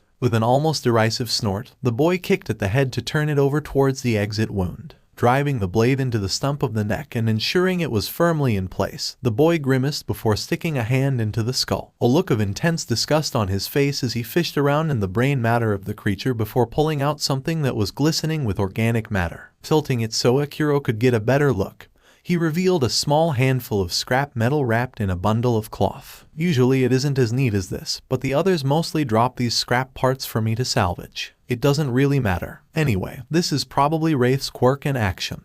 But creating bullets or augmenting weapons is as easy as just slapping these things together. The results vary, but with some trial and error I believe that it's based on your intent. Anyway, since I won't be sending you to travel around and do some pest control, he paused, avoiding 𝗧𝗏𝗧𝗏's eyes, yet, I'll just keep this until I can guarantee a steady supply. 𝗧𝗏𝗧𝗏 snorted, choosing not to ask the question that Midori seemed to be avoiding, choosing a topic that was more comfortable for the both of them. The shotgun came with me when I showed up here. Does that work for anything else? Midori mulled over the question, before waving his hand in a seesaw gesture that didn't really explain anything until he elaborated. If you're asking whether or not you can take one of Wraith's amazing weapons in here, I don't think so. From the shattered and broken weapons lying around the place, anything more high-tech than an assault rifle doesn't show up in here. I could probably try and salvage a few more weapons now that I actually have someone to give them to. If we're lucky, you can bring them into the real world with the augmentations I make. 𝗧𝗏𝗧𝗏 nodded, smiling at the thought of additional firepower for the fights in the future before holstering the pistol. Do melee weapons carry over? A shotgun and sidearm are good and all, but I'd be a lot more comfortable with a crowbar if you decide to have me run some errands as you just mentioned. Midori winced at the reminder and seemed to shrink into himself. Theoretically, it should have been brought along, but maybe your brain only associated the shotgun with weaponry. Try thinking about the really bloodstained crowbar that you should probably clean. He swung the sword again and winced when more blood splattered onto the ground and his shoes, and it should appear. Then again, you don't exactly need to be here. I'm going to be here chopping up this asshole for a long while. Get some sleep. The teenager snorted, drawing a look of ire from his younger counterpart even as he continued cutting into the defeated demi-dog with his longsword. I faintly remember you telling me that my last good night of sleep would be the first day I met you. Growing soft Midori, he drew out the last word teasingly, watching with no small amount of satisfaction as the green-haired child flushed, pulling the blade out to point it at him threateningly. "Go get some sleep, you cocky idiot. You're going to have a long day ahead of you, so that means even more work for the two of us. Don't make me regret this." 𝗧𝗏𝗧 nodded, choosing not to comment on how Midoriya's lips had curved into a small smile even as he turned away to continue his job as an impromptu butcher. 𝗧𝗏𝗧𝗏 made his way back into the house, focusing on attempting to summon his first weapon. After a few minutes of straining and generally looking like a constipated middle-aged man, he felt a slight rush of energy as light coalesced in his palm, expanding to form the shape of a crowbar. The whole process took about 30 seconds, and by the end of the 30-second period he had a very familiar melee weapon in his grasp. Grinning as he twirled the crowbar, he slid it into a loop on his belt and fell back onto the couch, adjusting his position to make himself more comfortable before closing his eyes and relaxing his muscles. With how often he had to fall asleep, wake up, 𝗧𝗏𝗧𝗏 was getting pretty good at sleeping in odd positions and at even weirder times. He was about to drift off before someone tapped him in the forehead. Swatting at the hand, he opened his eyes and was about to cuss out Midori only to realize that the person standing above his body wasn't the child. Hand snapping to his sidearm even as he rolled off the couch, he lashed out and attempted to kick the person's legs out from underneath them. He was unsuccessful, his leg striking what felt like an iron block even as his hand drew the pistol, finger curling around the trigger. An invisible force pushed him down, almost like gravity had increased on his body as he attempted to pull the trigger, but to no avail. Not able to do anything else, he took in the face of the one who had pinned him to the ground even as the individual leaned down, an unreadable expression on his face. Green hair that had been pulled back into a ponytail, freckles dotting a face that still had some traces of baby fat. The most striking details of this teenager was his eyes. They were originally a striking emerald green, but flickered like images on a television with bad reception, changing to gray, and then to an eerie black with red veins. Most striking of all was how familiar the face was. If anything else, this individual who had shaken him from his sleep was essentially an older version of Midori, minus the weird eyes. In that case, if 𝗧𝗏𝗧𝗏 looked in a mirror, he guessed that he would find almost a carbon copy of this face staring at him right now. When his attacker did not say anything, 𝗧𝗏𝗧𝗏 chose to break the silence first. "And who the fuck are you?" The individual he was addressing smiled wanly, eyes finally settling on a mix between green and gray. He made a gesture with a single finger, and the pressure bearing down on him was finally released. Taking in a breath of fresh air and relishing the feeling of being able to breathe comfortably again, he slowly raised the pistol despite the fact that his finger still refused to move. If nothing else, he would be able to break the finger and force the gun to fire now that he was free to move. Despite the minuscule nature of the movement he was making, he felt the weight of increased gravity force his hand to the ground. He cursed silently. A soft, calm voice caught his attention, even as his brain continued to whir and think of a plan, still furiously active despite the fact that he was basically immobile. "No one that you know, but someone that can help you on your journey. Call me Midoriya. There is much to explain, and so little time to explain it. So let me give you a few things that will help you. Also, drop the gun please. Let's have a civilized conversation." 𝗧𝗏𝗧𝗏 snarled, but relinquished his grasp on his weapon, biding his time. Midoriya's smile took on a genuine edge, and he sat down, twirling a scarlet pawn in his grasp. When he noticed his counterpart's eyes on it, Midoriya clenched his fist around the chess piece. When it reopened, the pawn was gone. Upon seeing the unspoken question in his eyes, the newcomer answered, "The strongest piece in the game I play, not because of its ability, but because of what it can become. It isn't part of this game, however." He closed and reopened his fist again and revealed a cracked rook. "You are the subject of our conversation. What do I have to do with your little magic tricks?" 𝗧𝗏𝗧𝗏 tried to convey the disdain he felt through that one question, and it was noted with amusement, judging from the small laugh that escaped Midoriya. "Someone else would find this conversation far more amusing than you do right now. You need information that I can give. Then again, I doubt that you'll want to hear it from me. Half of the fun of finishing a journey is the process itself. Plus, you're almost there." He tapped the side of his nose and grinned infuriatingly. "Your story is quite interesting. Unfortunately for anyone watching the process, it's nearing its finale." 𝗧𝗏𝗧𝗏 snorted at that comment, waving his mobile hand dismissively. "My life isn't some reality show for people to enjoy. If by my story nearing its finale you mean that we're going to finally figure out my identity, good. Maybe I can stop fighting soon." Midoriya's smile grew even wider at that comment, even if he shook his head. He muttered something under his breath before elaborating. Looks like some things never change. Same old people thinking the same old things. Forgive me for being so cryptic. Social interaction isn't exactly my forte. Moving on, I just wanted to give you some pointers that might give you the edge you need to give this story a good ending. He raised a finger. When you wake up, head along the path you've been traveling along. About an hour of walking will lead you to some conveniently located vehicles, enough for all of you. What are you getting out of this? Why are you helping me? Midoriya's smile took on a sad edge, and he revealed the pieces of a shattered pawn before he stood up. Just because I can, Akuro, and also as a way of remembering the promise I made once upon a time. Goodbye. I don't think we'll be seeing each other again. A hole opened up in the floor underneath Akuro and he yelped as he fell into it, screaming curses at the slowly shrinking figure of the person who had dropped him into it. He woke up after what seemed like hours of falling into an endless abyss. Looking around, he noticed that the sun was just barely peeking over the horizon, and everyone was still asleep. He was in the real world. Softly, but with feeling, he asked the cosmos a question. What the fuck was that all about?